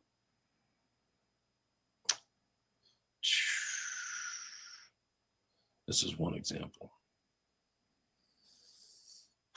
So this is this guy Greenwald at the Black Vault has done the Lord's work, man.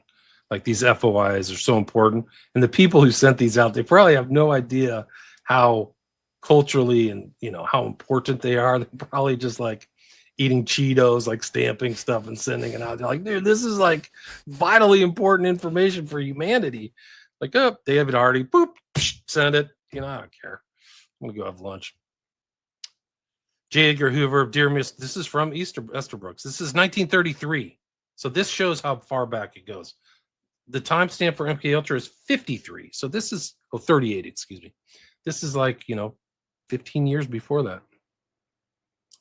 Dear Mr. Hoover, I wish to thank you for the copy of your address, Soldiers in Imperial Time. I have a perfectly beautiful setup in Concord for doing a little hypnotic work on the criminal. Mr. State Director, Probation. Insulin and Notrazol may be of no particular use as conditioners to hypnotism. So they're conditioning their hypnotism with drugs. And that's what people have said over and over, like William Joseph Bryan is like they're accelerating the hypnotic thing with drugs, right?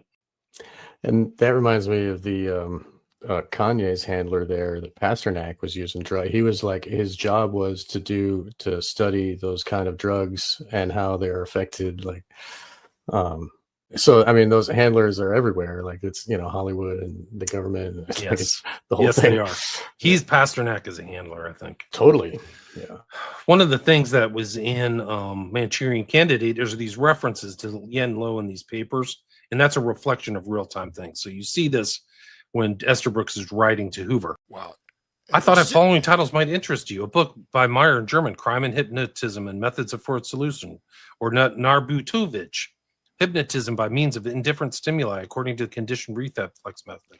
So that's very important, because indifferent stimuli means there are going to be stimuli that you're not even knowing that it's even affecting you. And this is really central, right? Think about that indifferent stimuli. You can be like, it's not even like you pick up the phone and get the call. It's, you know, it's completely like, you know, a car drives by and honks 4 times or whatever. I mean, that's pretty, but it's okay. Anyways, that's pretty wild. I have to look that book Remember up. that Condon wrote the book in 59. So this is all stuff from 38. This is 20 years before. It's very important. So they're thinking about it in German, like, just like Yen Lo, he's referencing stuff in, like, you know, the Russian world and all this other names and people like that. Works for the Pavlov Institute. It's all there. But these, I mean, it's just a real interesting time. This is just part of it. This is not the 500-page document. But he's like, thank you for sharing this. Yeah, this is great. Yeah, Holy crap. I didn't even know about this. that indifferent stimulus like Milton Erickson, right? So you're familiar with Milton Erickson, who was like one of the main uh, i- im- uh, founders like NLP or influenced by him, but also like the pickup artists. Because what Milton Erickson would do, he's talking to you. Oh, it's a beautiful day. You see the bird is flying by, and so that and talking, inducing a hypnotic trance. You don't even know because certain words are weighted. There's a few gestures, and people just go directly into hypnosis. That's also indifferent stimuli, which is, anyways. So, yeah. And they can do that on the TV and hit everybody at once, and But look at this flurry of communication. Estabrooks is sending it back from Colgate, upstate New York, Hamilton, right? Hoover's absent. Let's do the experimentation with criminals and suggesting a representation of the Bureau show up. So everybody at the Bureau's involved. It's not just it's J. Edgar Hoover. They're all involved in this criminal stimulus and hypnosis and all this other stuff. Then it's back from Hoover to Estabrooks. Or one, prediction of hypnotic susceptibility from a number of subject attitudes. So this is the whole winnowing process of finding the right hypnotic subject. 2 types of hypnotic trances and their personality correlation. 1938. Cordially yours, Estabrooks. it just goes to show this is like the only mission of government is mind control. It's Yeah. like that's what all they do. The only mission is either kill us or mind control us so that we do what they say. Wait, okay, go back. Sorry, just go back, William. Look at this one. Crime in hypnotism and post-hypnotic suggestion. Wow. What is crime in hypnotism? An excellent pamphlet. Didn't- Does that mean, is this using hypnotism to create crime through post-hypnotic Yes. suggestion, right? I mean, Doesn't that happen a lot? I mean, didn't we have the Summer of Love there with the George Floyd thing? I mean, wasn't that This a is bunch of 19 crime induced by hypnotism? yeah. Yeah, no, it's really incredible. The FBI Resulting- released a 495-page document in response to an FOA concerning George Hoban Estabrooks, which is the closest available document. It was dated till July 2017. And I think I found it. Please download. Okay. Let's see if I can download it. It's on Scribd. Crap. Sweet. If you give us the link, maybe we can post it below for the listeners to go find it too. Yeah, if somebody has a Scribd account, I'll put the link right in. Oh, the show yeah, notes. I guess it's behind a paywall or something. Okay. Here it is. I'll put We'll it dig in it out. private We'll chat. figure it out. It's there. It's around somewhere. They just want something. They want you to pay for it. Let me see. Let me see if I can pull this thing out.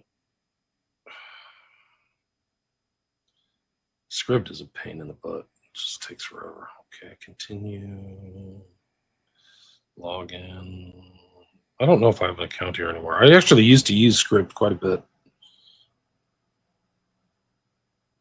But what is animal hypnotism, right? And I just saw this other one. The mode of action of anesthetics in decreasing the negative potential of the brain cortex with resulting, what is that? Anesthesia, animal hypnotism. So these are different, one form of hypnotism, right? And I'm not even, so that's, got to be a different, like animal magnetism.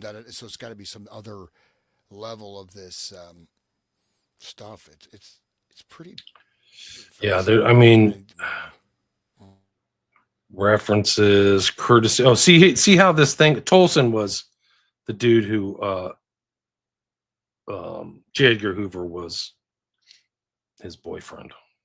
But see how they had these lists of people on there? Those are all bigwigs at the FBI, and then they're like all getting CC'd on this stuff, right? Stamped on the 22nd. Number 22 again.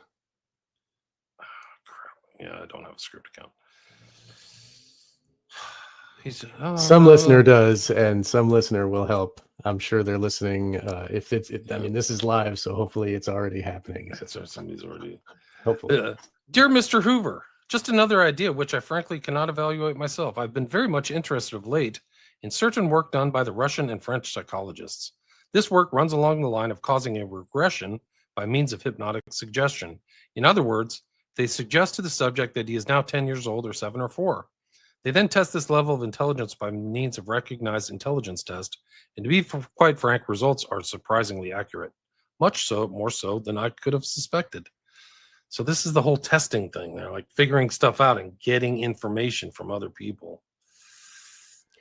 With split personalities, when the personality or the alter part is broken off in the beginning, when the trauma happens, the time stops and that the age stays where it is. So if the kid was abused when it was 9 or whatever, and then that split stays locked away in, unavailable from regular consciousness. And then when it's triggered to come up again, it is 9 years old. That alter is that same age perpetually. So this actually does happen with trauma-based mind control, where the alters will be regressed. They all of a sudden they're 10 years old So or it's 4 real. years I mean, old. this stuff is real. Yes. Yeah, and back that letter you had up, he talks about using hypnotic regression back to infancy in order to give someone an entirely new life Wow. in a whole new timeline. Really? Wow. Yeah, I just caught that. I just kind of skimmed that. Where is that? And that's just like the mind wiping that he was doing, Right. that Estabrooks was doing. Regression to infancy. Wow. Wow. I'm sure that Pretty the electroshock. Yeah. See, the Germans are working on this before the war, right? The Russians and the French. Because that's the only goal of all governments. It's so Yeah. crazy. All right, let me see if I can find this.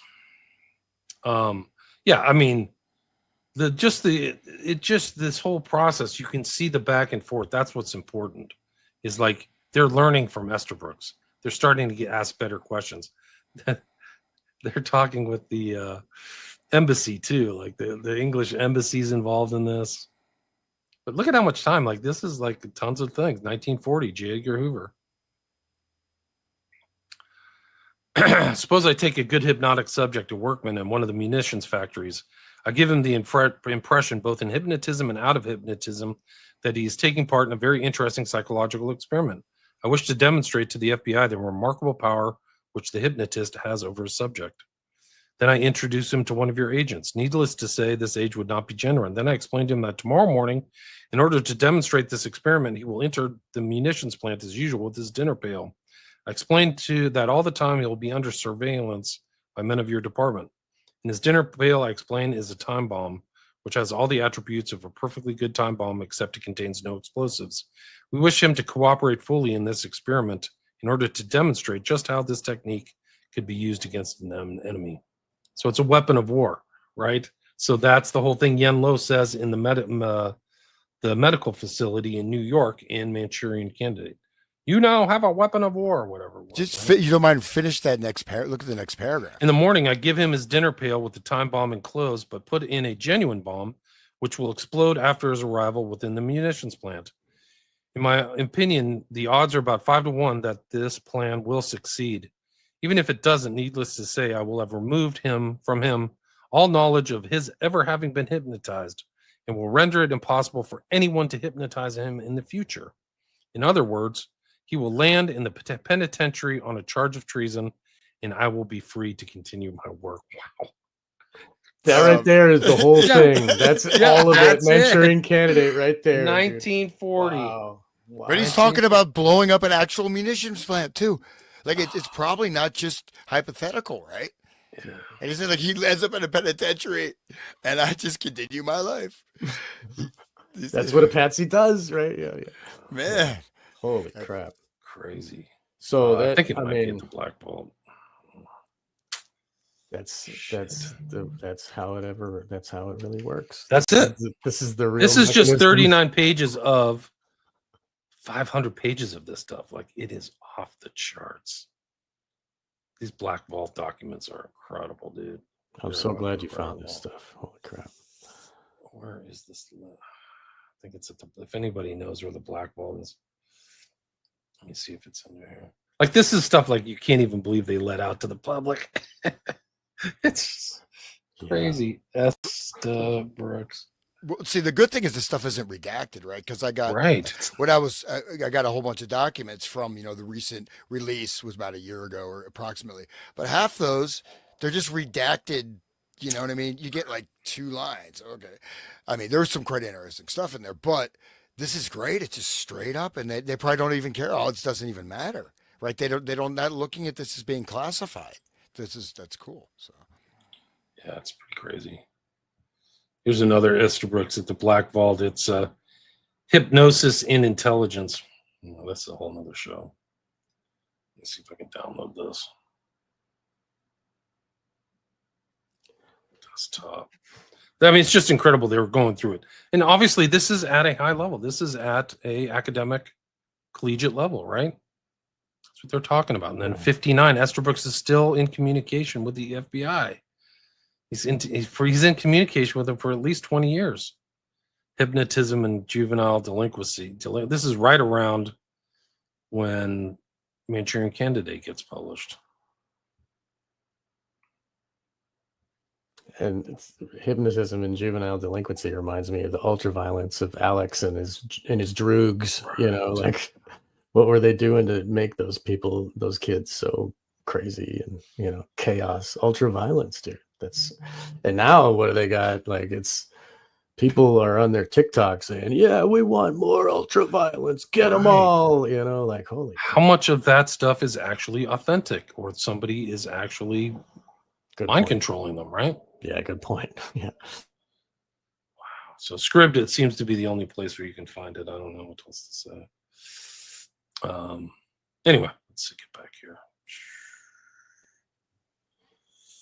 Estabrooks, let's see. Reinwald, 59, hypnosis and juvenile stuff. Plan is to hypnotize a number of juvenile delinquent boys with parental consent and give them post-hypnotic suggestions in order to change their ego ideal from the father to a person such as a minister or anyone of responsibility whom each boy respects, thereby eliminating the cause for rebellion. Wow. Wow. That's what they do in public school nowadays, aren't they? They teach all the kids to hate their parents. Right. Milton Erickson. You see Milton Erickson? Yeah, I did. Dr. Estabrooks stated that he would like to have the following act as consultants. Milton Erickson, psychiatrist, Phoenix, Arizona. Wow. President of the American Society for Clinical Hypnosis, and an FBI representative. So what that means is you see for years the FBI is actively at the very top, is actively involved in this kind of study without ever really being divulged to the public, to my knowledge. Like I don't know offhand if there was ever anything in the kind of public media that ever said that they knew about this stuff. You know what I mean? Like, that's very important because that means they knew it and kept it secret, or they knew about it or researching it and kept it secret. Well, they have to keep secret that this is the mechanism of power. This is how government maintains itself besides blackmail and, murder, I guess. Like mind control is blackmail itself is mind control. So I guess just murder and blackmail or murder and mind control are the only way that they maintain power. And they need to keep that occulted so that, because once we wake up to that, we're going to be saying, I don't do what you say, false authority, a bunch of Satanists, that eat babies or whatever. Sooner or later, we're going to wake up from doing what they say. This, I think, is a really telling thing about, this is what Estabrooks looks like for people who don't know. Harvard University graduate, Rhodes Scholar, Department of Psychology. Rhodes Scholar. He is known for hypnoprogramming U.S. government agents during World War II. Quote, only a people who refuse to permit themselves to sink into intellectual lethargy and conformity, only a people who question and think can be sure that hypnosis disguised or direct will not undermine their freedom and rob them of their very lives. Wow. Read that again. He's saying that you cannot be involved in intellectual lethargy or conformity, or that hypnosis will rob you of your life and freedom. The application of hypnosis. Wow. So it's like this beast that is there coming to get you. And if you don't wake up to the reality, then you will be succumb to that. Bro, fate. it's in all of these Manchurian candidates from 1959 to the present. So many of these people have been tampered with. And hypnosis is just kind of a label. They've been given drugs, hypnosis, something, personality change, maybe ego exchange. I don't know. But like, people would not believe this is real. This stuff is real. Esther Brooks is not a joke. Like, I have a copy of Hypnosis. We can read one of the great things about McGowan is, like, Esther Brooks is mentioned right at the very beginning. Like, it's incredible.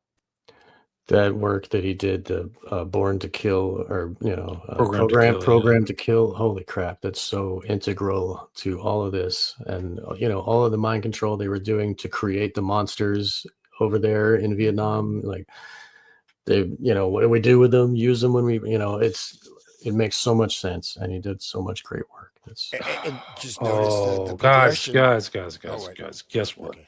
Oh, are you It muted again? is it's your Okay. lucky day. Oh, I nice. have found the 500-page document. Sweet. So we're gonna bring that up. This is Yeah, gonna let it. blow I your want to mind. download it. Okay, Yeah, I'll send it to anybody who wants it. Just email me. sweet. This is the 500-page. This is the 500-page version. Wow. It I want is- it. I want It it. is freaking incredible, dude. Wow. Yeah, this is it. So, shout out to John Greenwald, Black Vault, for acquiring this in 2017. David Hardy's like, he's probably just some kind of like bureaucrat in there, I'm going to lunch exactly at 12. Then I come back at 12:30. He's got his I'll Cheeto. send this. Yeah, he's got Cheetos on his fingers. lips and fingers. Yeah. Has no idea. Dude, this is an incredible document. It's just the timing too. Like, this pops in, these little things where they're sending this off to people is in there. But some of them are really checked. And then it's a research piece as well.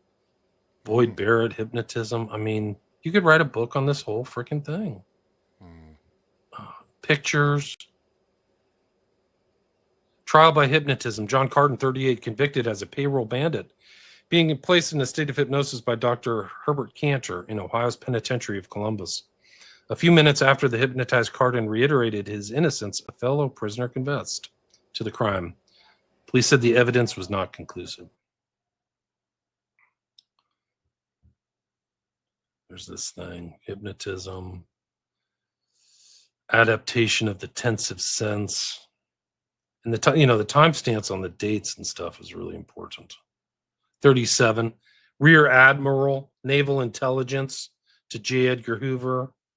This bureau is in receipt of communications from G.H. Estabrooks of Colgate, transmitting copies of a letter to Robert W. White relative to research on hypnotic susceptibility to J. Edgar Hoover. So these are webs between Naval Intelligence and Hoover, dude.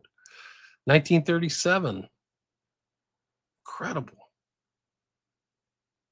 And wasn't Hoover big into blackmail too? Wasn't that a big part of his back and forth, right? So he was That was blackmailed and blackmailing people. Yeah. No, Right. He ran. His power base was blackmail. right? But he was blackmailed by Roy Cohn and all his little. They had that hotel set up, right, with the hidden cameras, and he'd be wearing the dress, and he'd be, you know what I mean? And it's like, so they had him over a barrel. Like we said before, Cohn is the basis for Eleanor Iselin, right? So, like, Right. it's all fact and fiction. It interplays. That's kind of like the title of this. Dear Mr. Hoover, a couple of reprints have just come into my hands, which seem to be rather important. They are Change of Auditory Threshold Reverie as Related to Hypnotizability, and A Study of Direct Suggestibility and Social Introversion as Related to Auditory Threshold and to Reaction Time During Reverie. Like Esther Brooks. Yeah. So like all those incels out there, that social inversion, they're gonna go shoot up their schools and stuff because Auditory stuff. Yeah. Yeah. That's that important thing is this undetectable stimulus, right? So it's not even aware. And then just to, mention in that Program to Kill, all of the serial killers, right? Everywhere now, whatever, 360 something mass shootings. How many serial killers do you hear about at all anymore? they're pretty much gone. And I remember just growing up with that, right? It was all over the place, Pervasive, one after yeah. another, one after another. I talked to Peter Vronsky, and he did the thing, and you can see the spike. It's right after all of these studies. So they spiked in the 60s, 70s, and 80s and dropped down again. And there were like serial killers, like multiple operating at all times. Here's the thing on the right where you see these check marks. They're going to different people at the FBI. I think that shows that they got a copy of some of these other things, but I don't know. I wonder if I can put this up on it with the, maybe what I'll do is I'll put it up on my website with a downloadable option so people can download it. I don't know how I can do that. I'll try to figure it out today. I'll put it on. I don't know if I can put. Can you put a PDF on Twitter and then somebody? You can put it on Odyssey. Odyssey allows you to upload and download PDFs. Okay. Yes. I haven't used my Odyssey channel in a long time. People forget about Odyssey. Those guys are good over there. But this is amazing. Oh man, this is great. I definitely want a copy of it. There's your Milton Erickson again. Translation of cryptic automatic writing, right? That's Sirhan Sirhan. The translation of the cryptic automatic writing of one hypnotic subject by another in a trance-like dissociated state by Milton H. Erickson and Lawrence Kuby. Lawrence Kuby, of course, big Macy conference guy, big major player in. I mean, Lawrence Kuby is very, very important. So that's. I had no idea there was a connection with Erickson and Kuby. That is wild. Okay, 1940, man. 1940. Yeah, see, they're pushing back the understanding to the 30s. Yeah, it's pushing back to the 30s, the understanding of this stuff, and that's probably how Condon became so well versed, as he had access to something through somewhere, or just kept his nose on the grindstone and got papers or something like that. I don't know. He's probably in the cult. He's probably the clown. If he's in Hollywood and he's a promoter of all these films, he's probably a minor player. Yeah, he probably knows all that stuff about, what's the guy who was in Eyes Wide Shut, the face, the mask, or whatever, who was doing all those parties and stuff. He probably knows the stories, Bob Hope. Oh, yeah. He was a knight of the Pope and a knight of the British Crown. He was he's both, and he did those USO shows. Like, holy crap, dude! And bringing all those mind-controlled women to all of those places where there's war-torn and doing their transmission of information from the woman to whoever they're sleeping with, and that whole like the mind-controlled slaves like Alice and Bryce Taylor and stuff. They would be under hypnosis and mind control in a different altar. They would go and sleep with some foreign leader or influence, person of influence, and it would be like a diplomatic thing where she's transmitting information to him, and she doesn't even know it and what the information is, but she says it to him while they're after their tryst of lovemaking or whatever. And then this is it's another whole level of spycraft. Interesting. Dear Mr. Hoover, 1940, I take the liberty of forwarding you an article by Dr. Wells of Syracuse. It seems to me that this article is extremely significant. May I suggest that if you and our military people are unwilling to use such an unethical process as hypnotism and insist on modern war as a cricket match, I don't think we have any right to presume that the totalitarian states would be worried over any such scruples. In this case, it would seem to me wise to get our anti-aircraft defenses in order, so to speak. As I said in a previous communication, there's no reason to think it a reasonable possibility that such a disaster as that in the Hercules powder co could not have been produced by this means. So was there an explosion at the Hercules powder co? I don't maintain that it was, but I say that it could have been. And if somebody decides to use this weapon for sabotage, it might prove a very serious matter. So he's alleging that some bombing that happened at their Hercules powder co might have been done by somebody under hypnosis. Wow. Crazy stuff, man. Wow. It's all there. I got to figure out where to put this up. I don't know if I can do that. Maybe archive.org. I don't know if Yeah, they. archive's good. That's a good place. Maybe it isn't an archive. Somebody's just blowing up my phone. I don't know. I have that Anyway. WeTransfer Pro, and I can actually put files up with access at it for like I think it's up to like. Well, I'll send it 6 to you months. two guys too, so Great. you can give it to your audience as well. Yeah. Thank you. So if I get that downloadable link, I mean, I could just upload it, and there's the link, and anybody can access it. So I don't mind doing that. So. Beautiful. Thank you. These are like getting back to kind of Oswald. In March 1967, Perry Raymond Russo testified before a criminal district court in New Orleans that he had been present. This guy was hypnotized too, Russo, by the way, for the court trial. A conversation between Clay Shod Ferry and a person calling himself Leon Oswald, an agent of Division 5, talked about the necessity of 3 shooters and a triangulation of fire. According to Copeland, the nomenclature of an assassination cabal, the person going by the name Leon Oswald was in fact William Seymour, an agent for a private detective agency called Double Check. So that's like the doubling thing they were using for Oswald to confuse people. What Copeland did not see was that the breakdown was engineered by very forces responsible for the mind control of America and the destruction of its way of life. The Kennedy assassination was a British intelligence Reed Tavistock hit, and its purpose was to shock the American consciousness into a near comatose state for reprogramming, the standard Tavistock modus operandi. Remember, Dulles said that MK Ultra was for collective and individual. It's not individual, it's collective. Specific techniques of mind control may have also been employed in the Kennedy assassination at the microcosmic level.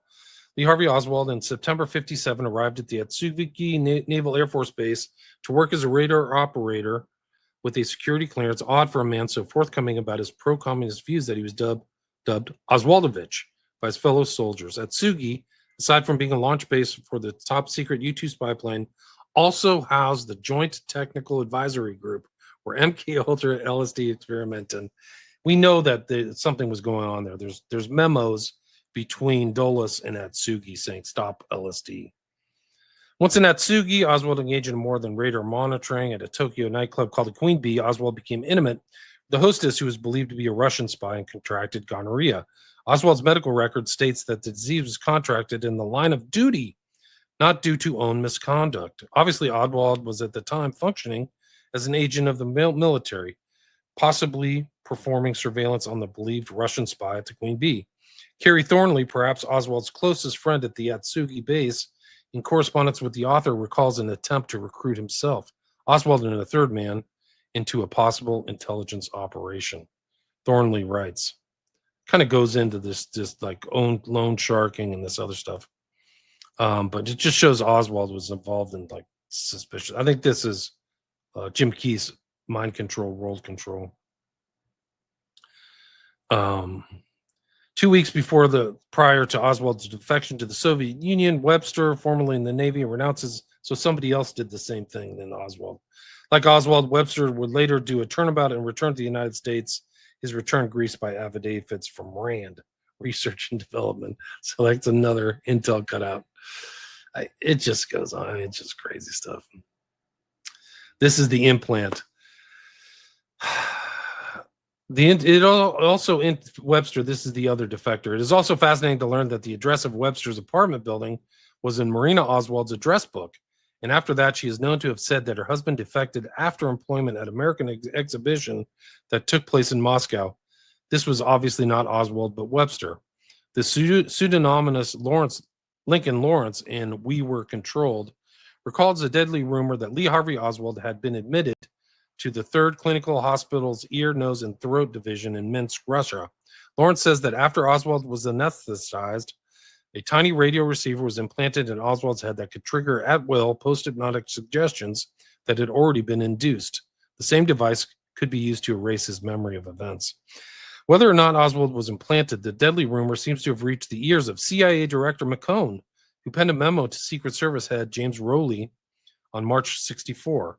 McCone's memo stated that Oswald had possibly been chemically or electronically controlled, a sleeper agent. Subject spent 11 days hospitalized for a minor ailment, which should have required no more than 3 days hospitalization at best. So there they are. They're all in these hospitals. Sirhan, Chapman, Oswald. One person who reacted with shock about Lincoln Lawrence's allegation that Oswald had been implanted with a control device was Marguerite Oswald Lee's mother. She told Dallas assassination researcher Mary Farrell, quote, "I've got to find out who wrote this book because they knew my son," unquote.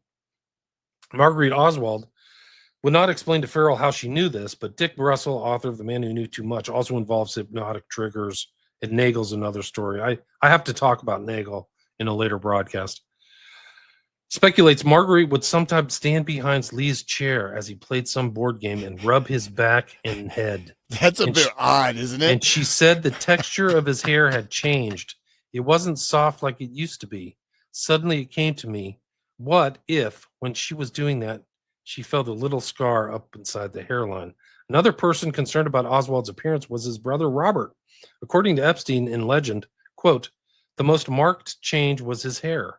Not only had it thinned almost to the point of baldness on top, but he's only 24, but the texture had changed from soft to kinky. Struck by this loss of hair, Robert couldn't help wondering what had happened to his brother during the intervening years in the Soviet Union, and later speculated that it might have been caused by medical or shock treatments." I was thinking that the whole time, and then it got the shock treatments. I was like, oh, there it is. Because, I mean, the electricity is like sizzling the hair. It's like making it burned. Like if you light a cigarette and you burn your beard, it like kinks it up. It gets all curled and like weird and coarse and not soft anymore, you know? That's the whole thing that was going on at Ewan Cameron and McGill. They were doing electroshock therapy at levels 1,000 times the allow. They literally, people would stop breathing, like they would freaking fry them. Like It was so grotesque. It was unbelievable. Like people who were like the researchers there would like start crying because people would just stop breathing. Like it like fried their freaking autonomous their part of your brain, stem of their brain, the reptile brain or whatever. Herman Kimsey, an Army counterintelligence operative and CIA official who claimed an insider's knowledge of the Kennedy hit, was quoted in Hugh McDonald's appointment in Dallas as saying, quote, "Oswald was programmed to kill, like a medium at a seance. Then the mechanism went on the blink, and Oswald became a dangerous toy without direction," unquote. 3 weeks after Kimsey offered these revelations to McDonald, he died of a heart attack, age 55. One of CIA pilot and hypnotist David Ferry's associates in Walter Bowert's Operation Mind Control, all mentioned earlier, is quoted as having suggested that Oswald had been hypnotized by Ferry to murder the president. Ferry was a CIA contract agent and a high priest of the small religious group called the Apostolic Old Catholic Church of North America, like Baumler and William Joseph Brent, that according to researcher Lauren Coleman, engaged in animal sacrifice and the drinking of blood. Coleman states that, quote, "During Lee Harvey Oswald's last weeks in New Orleans, he attended many ritualistic parties in private homes and apartments with David Ferry." If hypnotism was used to program Oswald, hypnotism may have been employed for his ultimate deprogramming through death by another assassin. On the scene of the immediately prior to the John F. K.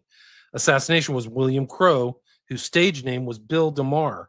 Crowe was employed as a stage hypnotist at Jack Ruby's Carousel Club on the week of the assassination. Jack Ruby, of course, was the man who shot Lee Harvey Oswald. Whoa. That blood sacrifice, like drinking blood and animal sacrifice, that just ties it back to, this mind control has been the operating system since ancient Babylon. And yeah, same thing, same. Garrison said Ferry was one of the most, I think he even said he was the most important person that ever lived. He said something really crazy about David Ferry. I got to see what it was. What did Jim Garrison? So Jack Ruby was supposedly hypnotized by this other guy, that William Crowe, at the club, and that's why. But Jack Ruby was he was a widow's son too, right? Wasn't he in the Masonic orders? Who's that? Jack Ruby. I don't know. He was Jewish. He's part of a mafia. He's a gun runner and stuff. Okay, he was pretty big in the mafia. Actually, it wasn't a small guy. You know, he had Chicago ties and all kinds of stuff. Right. I was under the impression that he did that because he had to, like someone made it so that he had to go do that. But I didn't even think that he was under hypnosis too. Like, Well, wow. who knows? Yeah, right. Who knows? These guys are like the stage magicians, are just stage magicians, but who knows what they're doing in their off hours, right? Or what if he's just hypnotizing him with that thing you saw with the Hoover, right? That from Esterbrook's. He's doing a routine. He's implanting the command, and Ruby doesn't even know. He's just running a nightclub. He doesn't even know that he's just been induced with a command, right? To kill Oswald. So it's very, very possible, actually. Just like Shaw with the cards at the bar, and the guy says, "Oh, jump in the river," or whatever, and then he gets up and jumps in the river because it's by accident programmed, because it just goes in. It's like you said earlier. We talked about how it's undetectable hypnosis. Right. It's incredible. This is the way they were thinking, and that's what he said. This is what Garrison said about Ferry in '67. Ruled a natural aneurysm when he died. Quote, the apparent suicide of David Ferry ends the life of a man who, in my judgment, was one of history's most important individuals. Evidence developed by our office has long since confirmed that he was involved in events culminating in the assassination of President Kennedy. And then he goes on to say, quote, I had nothing but pity for David Ferry while he was alive, and I have nothing but pity for him now that he's dead. So he said he was one of history's most important individuals, Garrison did. And there's actually interesting things from Garrison's biography. I think it's on the Trail of the Assassins, where like he's just farting around like New Orleans. He runs into Ferry and he's got like weird hair and he's acting crazy. Like he's like a local crazy person. He's like a local grok or whatever, like a crazy clown. Like he's running around. He's all frenetic and he drinks like 12 cups of coffee a day.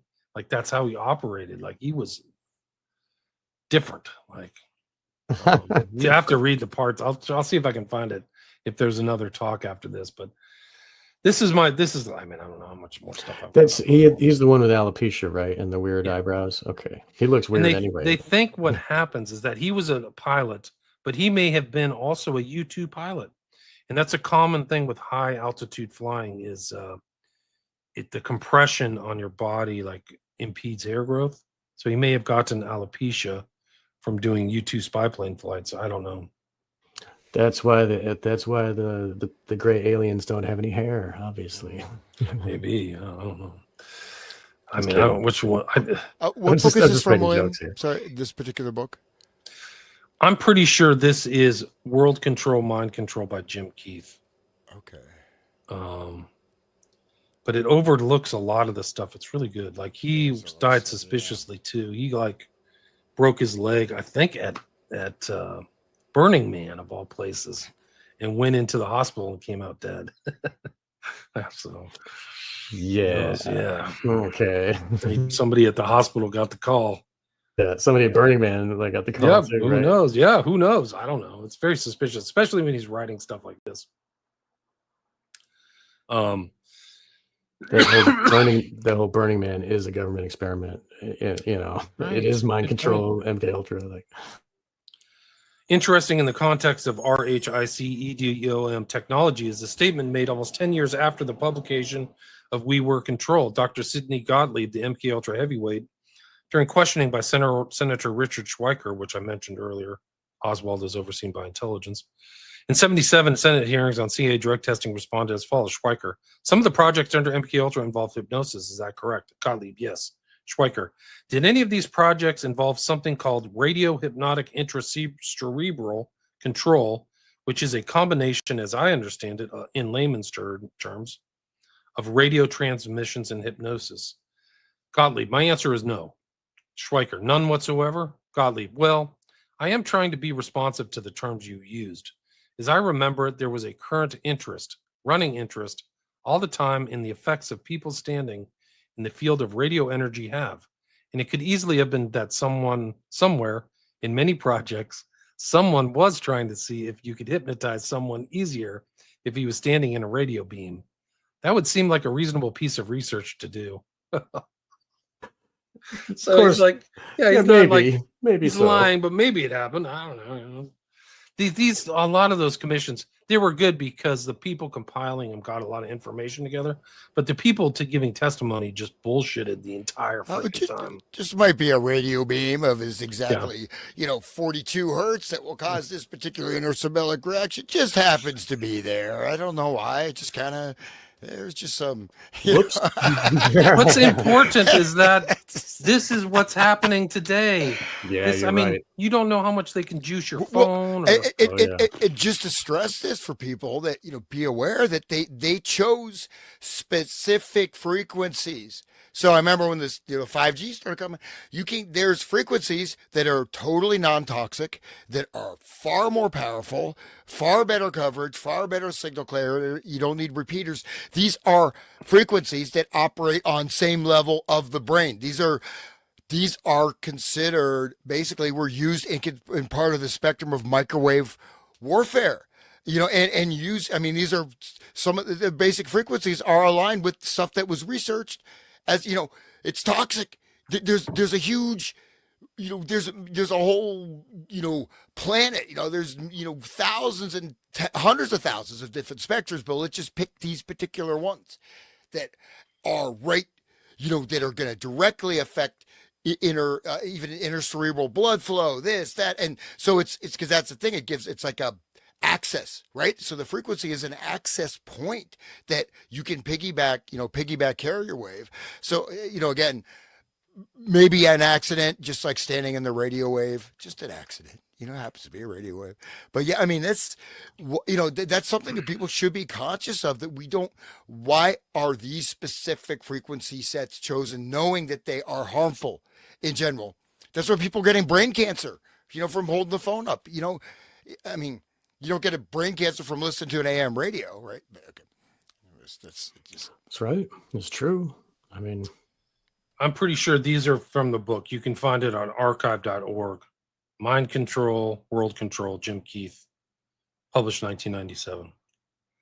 And I think that the study, when you really look into Oswald, you have to see him in a mind control environment.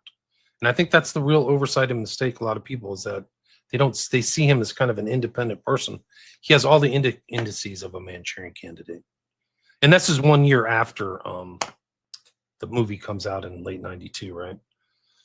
He's put into place. He's driven around. He's got hypnotists surrounding him all over the place. He's got secret society people, Knights of Malta, strange, Orthodox Church people, doing blood rituals. Like, it's almost not even believable. It sounds like a movie script, but it seems like he doesn't have any will of his own. Like in all these instances, it's like he was pushed to do that by this guy. He was told to do that, and he works for these guys, and you never hear about Oswald having any kind of actual will. It's a really good point. He's just an empty great vessel. Observation. That's a great observation. He's almost in the hands of somebody else, manipulating, Always. Giving him money, telling him where to go. That's because his mom massages him when he plays board games. He's no dad is around. There's no dad around. He's the younger son. He's passive. He's suggestible. He's kind of, there's just a lot of elements about him. And they had a freaking detailed psychological history of him when he was 13. Like, this is really disturbing, man. And he's dead at 24, like one of the most important people. Like, you want to talk about Ferry, one of the most important people who ever lived.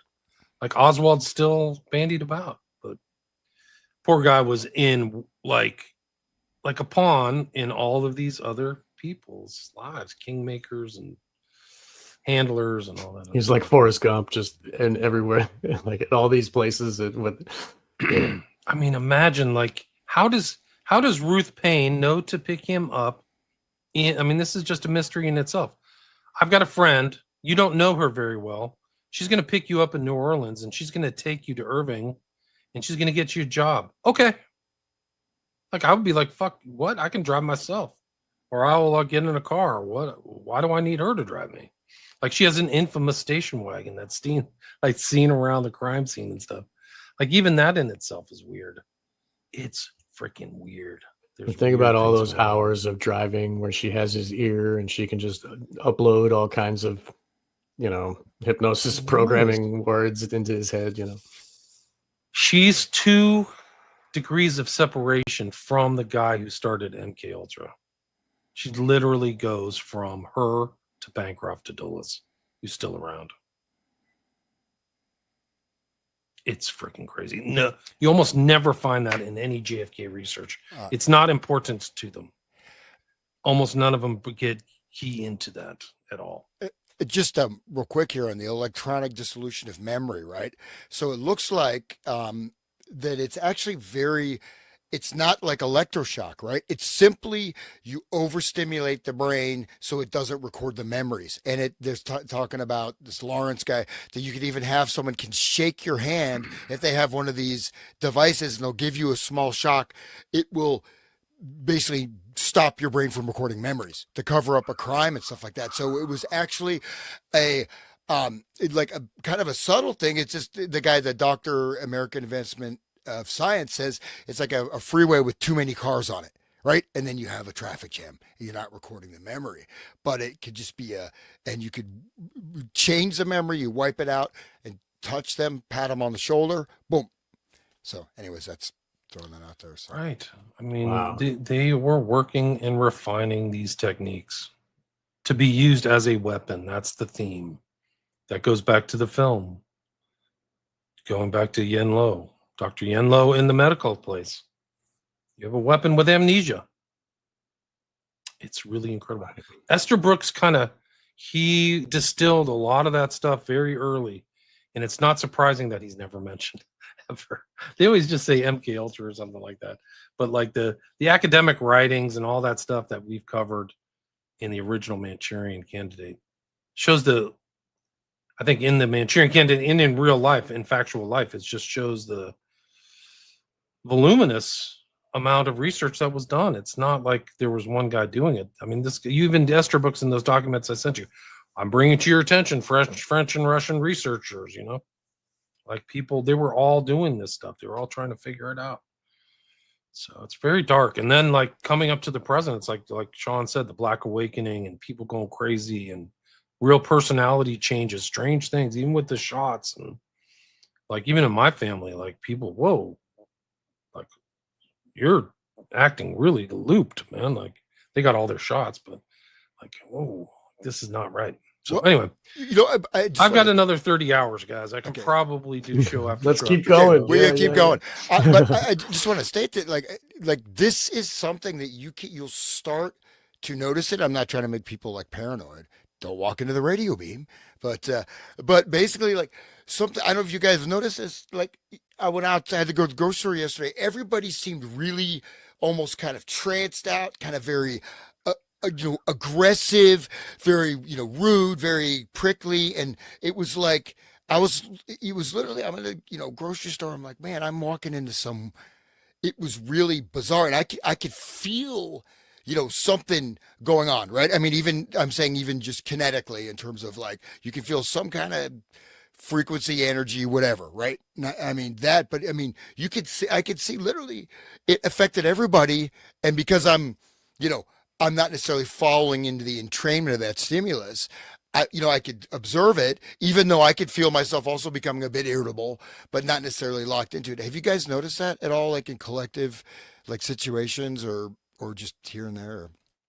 Yeah, it seems like everybody is being squeezed right now. Like everything, the whole world is like coming down on all the poor people, and they are breaking. Even at work, people are like fighting with the bosses and like, everybody, it's just really frothed up to the fever pitch, this, whatever this working is, that whole thing with Charlie and, and this 9/11 and all of, this, it's really, and what Israel is doing and continuing to do and how they're expanding all their bombing and they're just going to go kill out I think it's really ramping up. I think I agree with you, Hans. I think I see that too. 100%. There is a level you just get. You can start to, because we can, you say, it's basically it's just a more of a clarification of like it's primarily say kinesthetic, but you can if you get more clear with your nervous system, okay, you have say for example like yesterday, so I did feel myself getting kind of irritated. Somebody whatever did something in my car, but I could feel it, but I wait and then you expand your awareness. Wait, is there any sense of any kind of you can feel it's almost like you I don't know like not like an electrical shock but it's you know what I mean you can feel it. You stand next to a microwave, you stand next to like a power source. I could see, you know what I mean, so this is something you can actually start to notice if you don't go into that entrainment, right? So what I'm saying is that you broadcast a particular frequency. I could see whatever it may be, right? But I'm saying it's affecting, you can see a mass effect. It's like, wait, I'm noticing everybody around me is affected by this.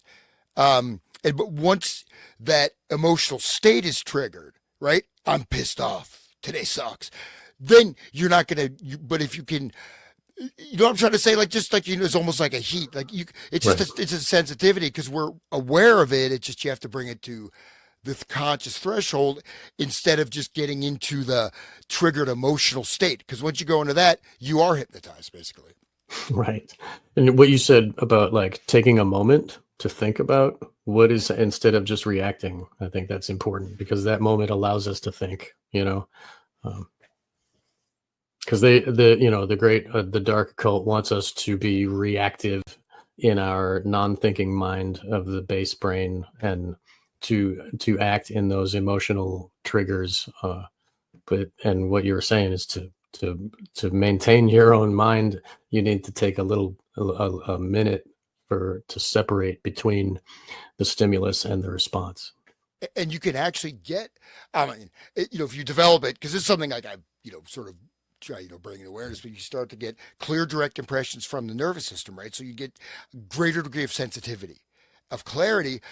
And it's almost, there'll be like a sense of heat. There'll be, you can start to notice something. Okay. And you can see what there is something, I'm getting, you know what I mean? Like you'll notice it, like, cause there's some cues, most of they're going to be subconscious, but you will, I'm trying to come up with a good analogy, but it's like there, you go around on something electronic, or you go to go walk around a cell phone tower that's more dramatic. You can notice that, right? But so that's just something I've thrown out there. But seeing how all this stuff has been operational since the 30s, man, and I'm like, so this now is being done very remotely by some of the stuff, and I'm throwing that out there just because something I've noticed. So I don't know. Listen, this is from Constantine's The Psychic Dictatorship in the USA.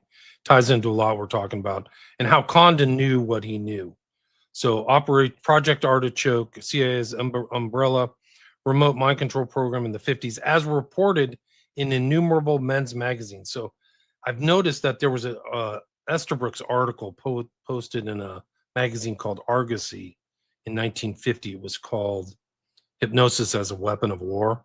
So maybe that's how Condon got stuff. It's because that's maybe before your time, Sean, but like old people like me, like that's what we had, how we had access is magazines or books. Right. We didn't have the internet. We actually used to get this thing called a newspaper, and you'd wait for it in the morning, and then you'd read it thinking you're getting informed. Like, wow, man, I gotta get the newspaper. I thought that was only in the movies. What are you talking about? Hey, William, just read that paragraph. That's exactly what I was talking about. The top, right at the top of the page. Was the creation of a Manchurian puppet killer with a revolver and a memory like a steel sieve, both emptied by electrical stimulation. So empty all that stuff.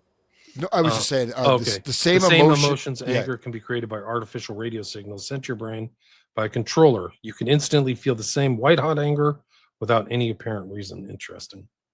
This is probably go over Constantine's book, but it does go over the people. This book that I mentioned, that We Were Controlled, that posits that Oswald is either radio controlled or something.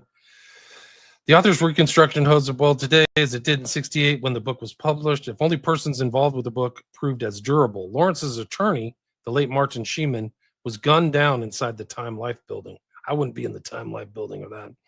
A condensation of the book by Damon Runyon Jr., an adherent to New Orleans DA Jim Garrison's recreation of the Kennedy assassination, was preempted by death. In April 1968, the celebrated writer suffered a mortal fall from a bridge in Washington, D.C.'s Rock Creek Park. The CIA circle in the inferno swelled with odd deaths, disappearances, and suicides. Likewise, Oswald Crony, David Ferry, CIA pilot and hypnotist, was found dead in his New Orleans apartment surrounded by 15 empty medicine bottles, a seeming suicide. But the coroner's final ruling was the cause of death was a berry aneurysm. Forensic specialists ventured that the blood vessel had hemorrhaged as a result of a karate blow to the back of his head. Raiding police carted off Ferry's effusive notes on hypnosis and a pile of books on post-hypnotic suggestion. He had to cover it all up. His cohorts went into hiding after his death, but one Jack Markin surfaced long enough, according to Walter Boort in Operation Mind Control, to suggest that Oswald had been programmed by Ferry to go to Dallas and kill the president. Then we go to Helms. He was a Machiavelli with a mission, an avid proponent of telemetry as a form of low-intensity warfare. Helms commandeered a vast research network in pursuit of such subtle depth persuasion techniques as the transmission of strategic subliminal messages to the brains of enemy populations. He advocated the use of high frequencies to affect memory and even the unconscious. Helms ordered up a scientific cabal to study automata theory. In a memo to the Warren Commission, he made mention of biological radio communication. The 1964 memo was prophetic. Helms, quote, "Cybernetics can be used in molding of a child's character, the inculcation of knowledge and techniques, the amassing of experience, the establishment of social behavior patterns, all functions which can be summarized as control of the growth processes of the individual." Scary.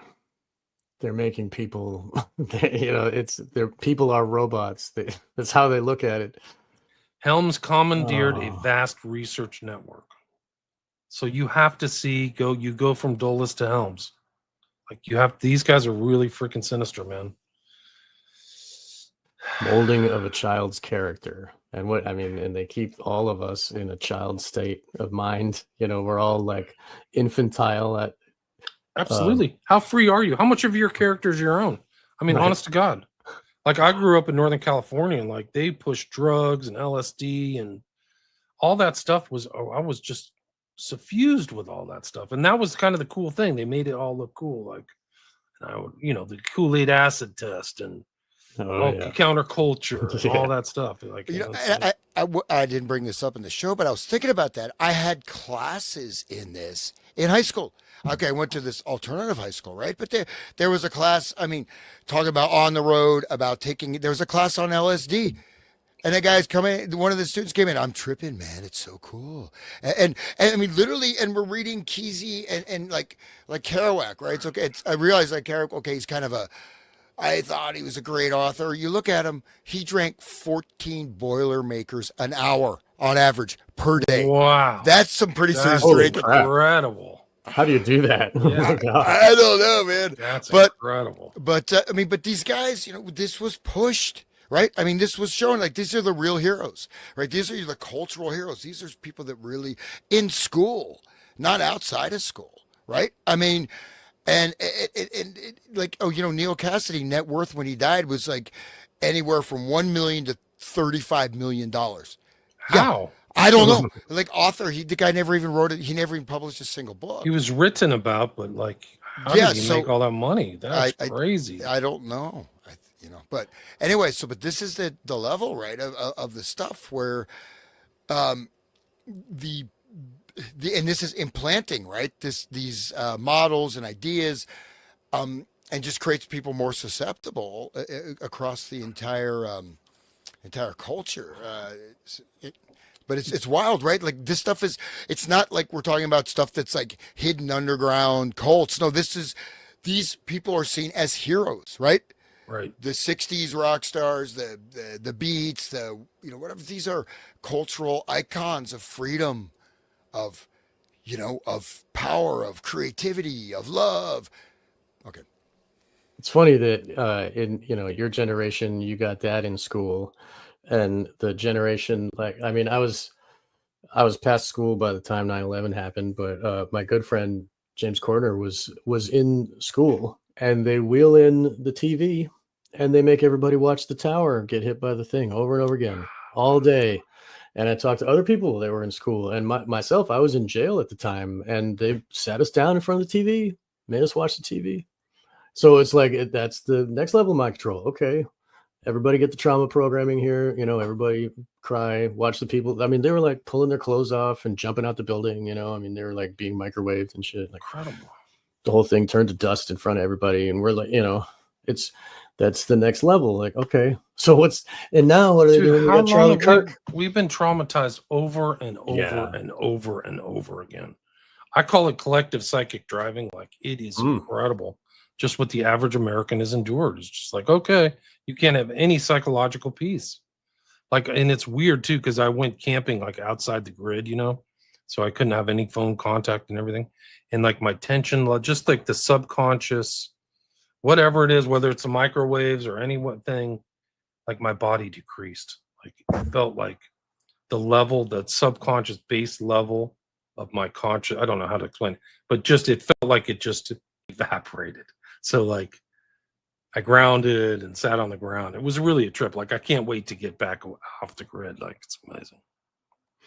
That's beautiful. Yeah, you got back to your humanness instead of all this electronics and stuff input. Yeah, I think you're right. I'm trying to find this thing. Have you ever heard of Alice's restaurant in Northern California? You can get anything you want at Alice's restaurant. Yeah, I was just there. I was there last week. That's where I was kind of off grid. I was right there, and they had this cool thing with all these names you just mentioned. I'm trying to get it up. I'm trying to figure out how to get this thing to actually work. Let's see, share.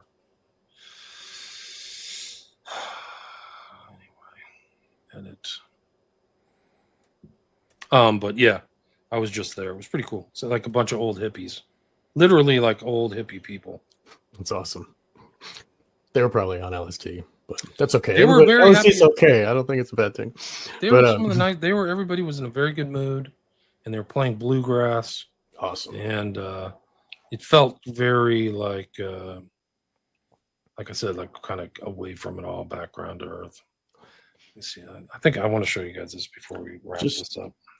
Because this is on before this disappears. This is cybernetics and the molding of a child's character, and this is what the government has been studying all this time since the 30s. I just want all the parents to keep that in mind. You know, now that they're sending their kids back to school, just, you know, they got Pavlov programming. It's, you know, school is built by the same people that build the jails. You know what I mean? Maybe you should do some homeschooling. I just want to say that.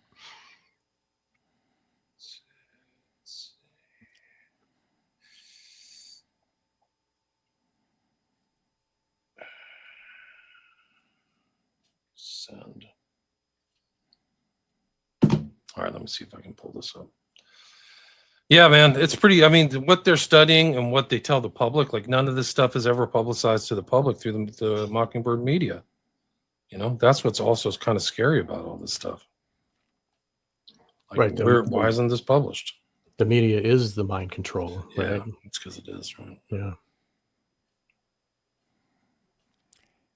I mean, there's been a lot of effort, right, to get this going. I mean, it's the fact is that you know, we still have autonomy and freedom means that it's not quite as robust, right? You know, but it does definitely have an effect, and it's not, you know, I think once you start to get that clarity and at least know where it's a signal coming from, you can ascertain that, you know how to get yourself out of the range of a certain thing. The problem is other people, like all, you know what I mean? The mass shootings. I mean, you know, you don't want to be around.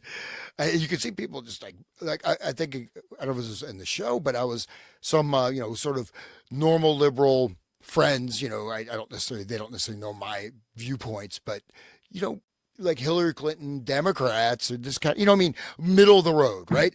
Oh, he deserves to die. That guy, that Charlie, he was a hate monger. He was racist. So it's a good thing they killed him.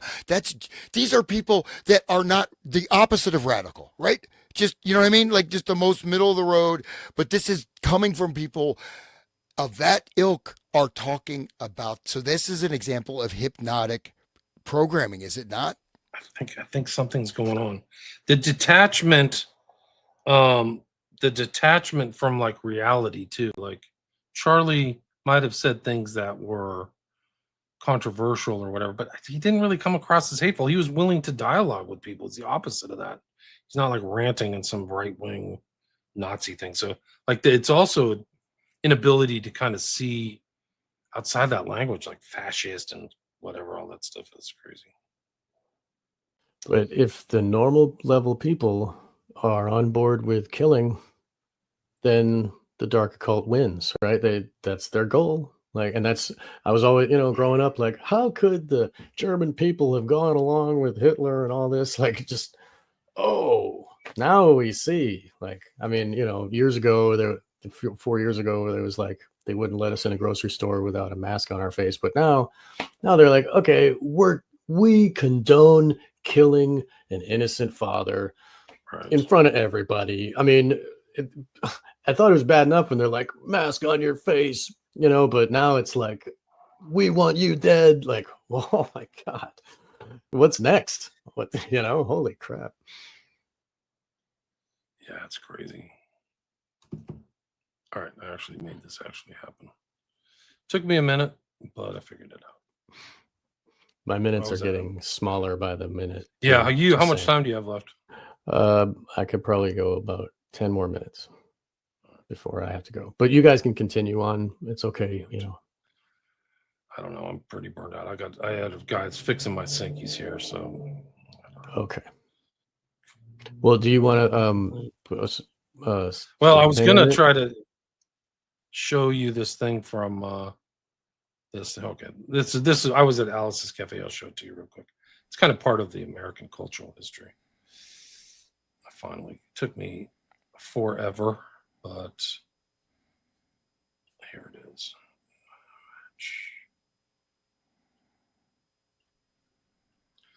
This is up on the wall at Alice's. Oh, Ginsburg right on top. How? Oh my God.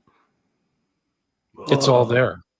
LSD, Merry Pranksters, On the Road, Howl, Jack Kerouac, Summer of Love. But Ginsburg, Vietnam, hippie communes, One Flew Over the Cuckoo's Nest, Ken Kesey. NAMBLA. Ginsburg is in NAMBLA. I mean, he is one of the founders, man. Yes, he found. Oh my God, he rapes children. Rapes children. One of his last books was gifted to me. It's called White Stains. I'm not sure what it's about. Isn't that's the name of Crowley's book? So he also has a book of white. Yeah. Oh my God! In Crowley's book, he jizzed on it. That's what the white stains are, dude. Yeah, that's gross. But look at this. And one of those books is $10,000. I mean, it's look at all Jack Kerouac, Alice. Okay, Howl, and of course, Howl is that. This was the big censorship thing, right? Freedom of speech. And that poem, I saw the best minds of my generation drag, starving, hysterical, naked, wandering through the angry Negro streets looking for a fix. I remember the first line, but great. but literally, it's like that's what I realized. Like Jack Kerouac, like I idolize this guy, and looking back at his literary output, basically he's not that great of a writer. I hate to say it. He's okay, but what was this guy's lifestyle? It was, this guy was a major drunk, dude. It complete. And what was their thing? Just party, freak out, burn out, fade away. Better to burn out than fade away. He literally talks about that. The ideal of life, I forget the exact passage, like a Roman candle that goes off. Everybody goes, look at them. Boom, they just blow up. And that's what he was promoting. Eugenics? Yeah, not that he was killing the people. But Allen Ginsberg was kind of a little bit of a handler for him too, because he was at Columbia. He was influenced, so he had Neil Cassidy was bisexual, so he and Allen got together, and Neil Cassidy again. How did that guy end up with so much money? The guy was just, what did he do? He just was this party clown. But this is, Cowboy Neil at the wheel, the bus to never ever land, right? That whole thing, that Grateful Dead line. Yeah, it was everywhere, huh? Yeah, there's probably because of the black market stuff that was going on. You know what I mean? That's probably how he got rich and well, not famous, but rich at least. All Either right, that or so- blackmail. Maybe it's because he's buggering children and blackmailing people. Not a funny Off. thing. I'm just Because he brought the beat generation into this hippie generation with Ken Kesey, right? So Okay. this is the so here's your hippie pick. Here's your hippie pick, guys. Let's see if I can bring this up.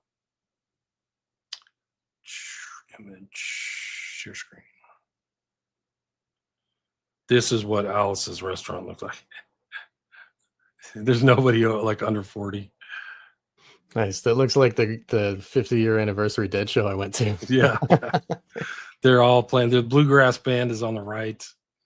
And it's just nice. It's nice up there. If you get a Bluegrass is chance, great, go to Alice's restaurant. I got to wrap it up, guys. Likewise. Yeah. Thank you, William, so much. And one more time, tell us where your website, WilliamRamseyInvestigates.com. William Ramsey Investigates website. My podcast is William Ramsey Investigates. You can find that there. I think I'm at like 1,500 episodes on a wide variety of stuff. I've had you guys on a variety of subjects too, so people check that out. And then I have 5 books available on Amazon. But thanks very much. Thanks for having me. Until next time. Thanks very much. When I say 30 hours, also, I'll try to get that 500-page document out so people can access Awesome. it. But I'll email it to you right now too. Yeah, we look forward to the next piece of this unfolding adventure you're bringing us on. So, let's do more episodes on this, please. Sounds good. All right, guys. Awesome. Peace. Thank you so much. Peace. Bye-bye. Peace. Bye-bye.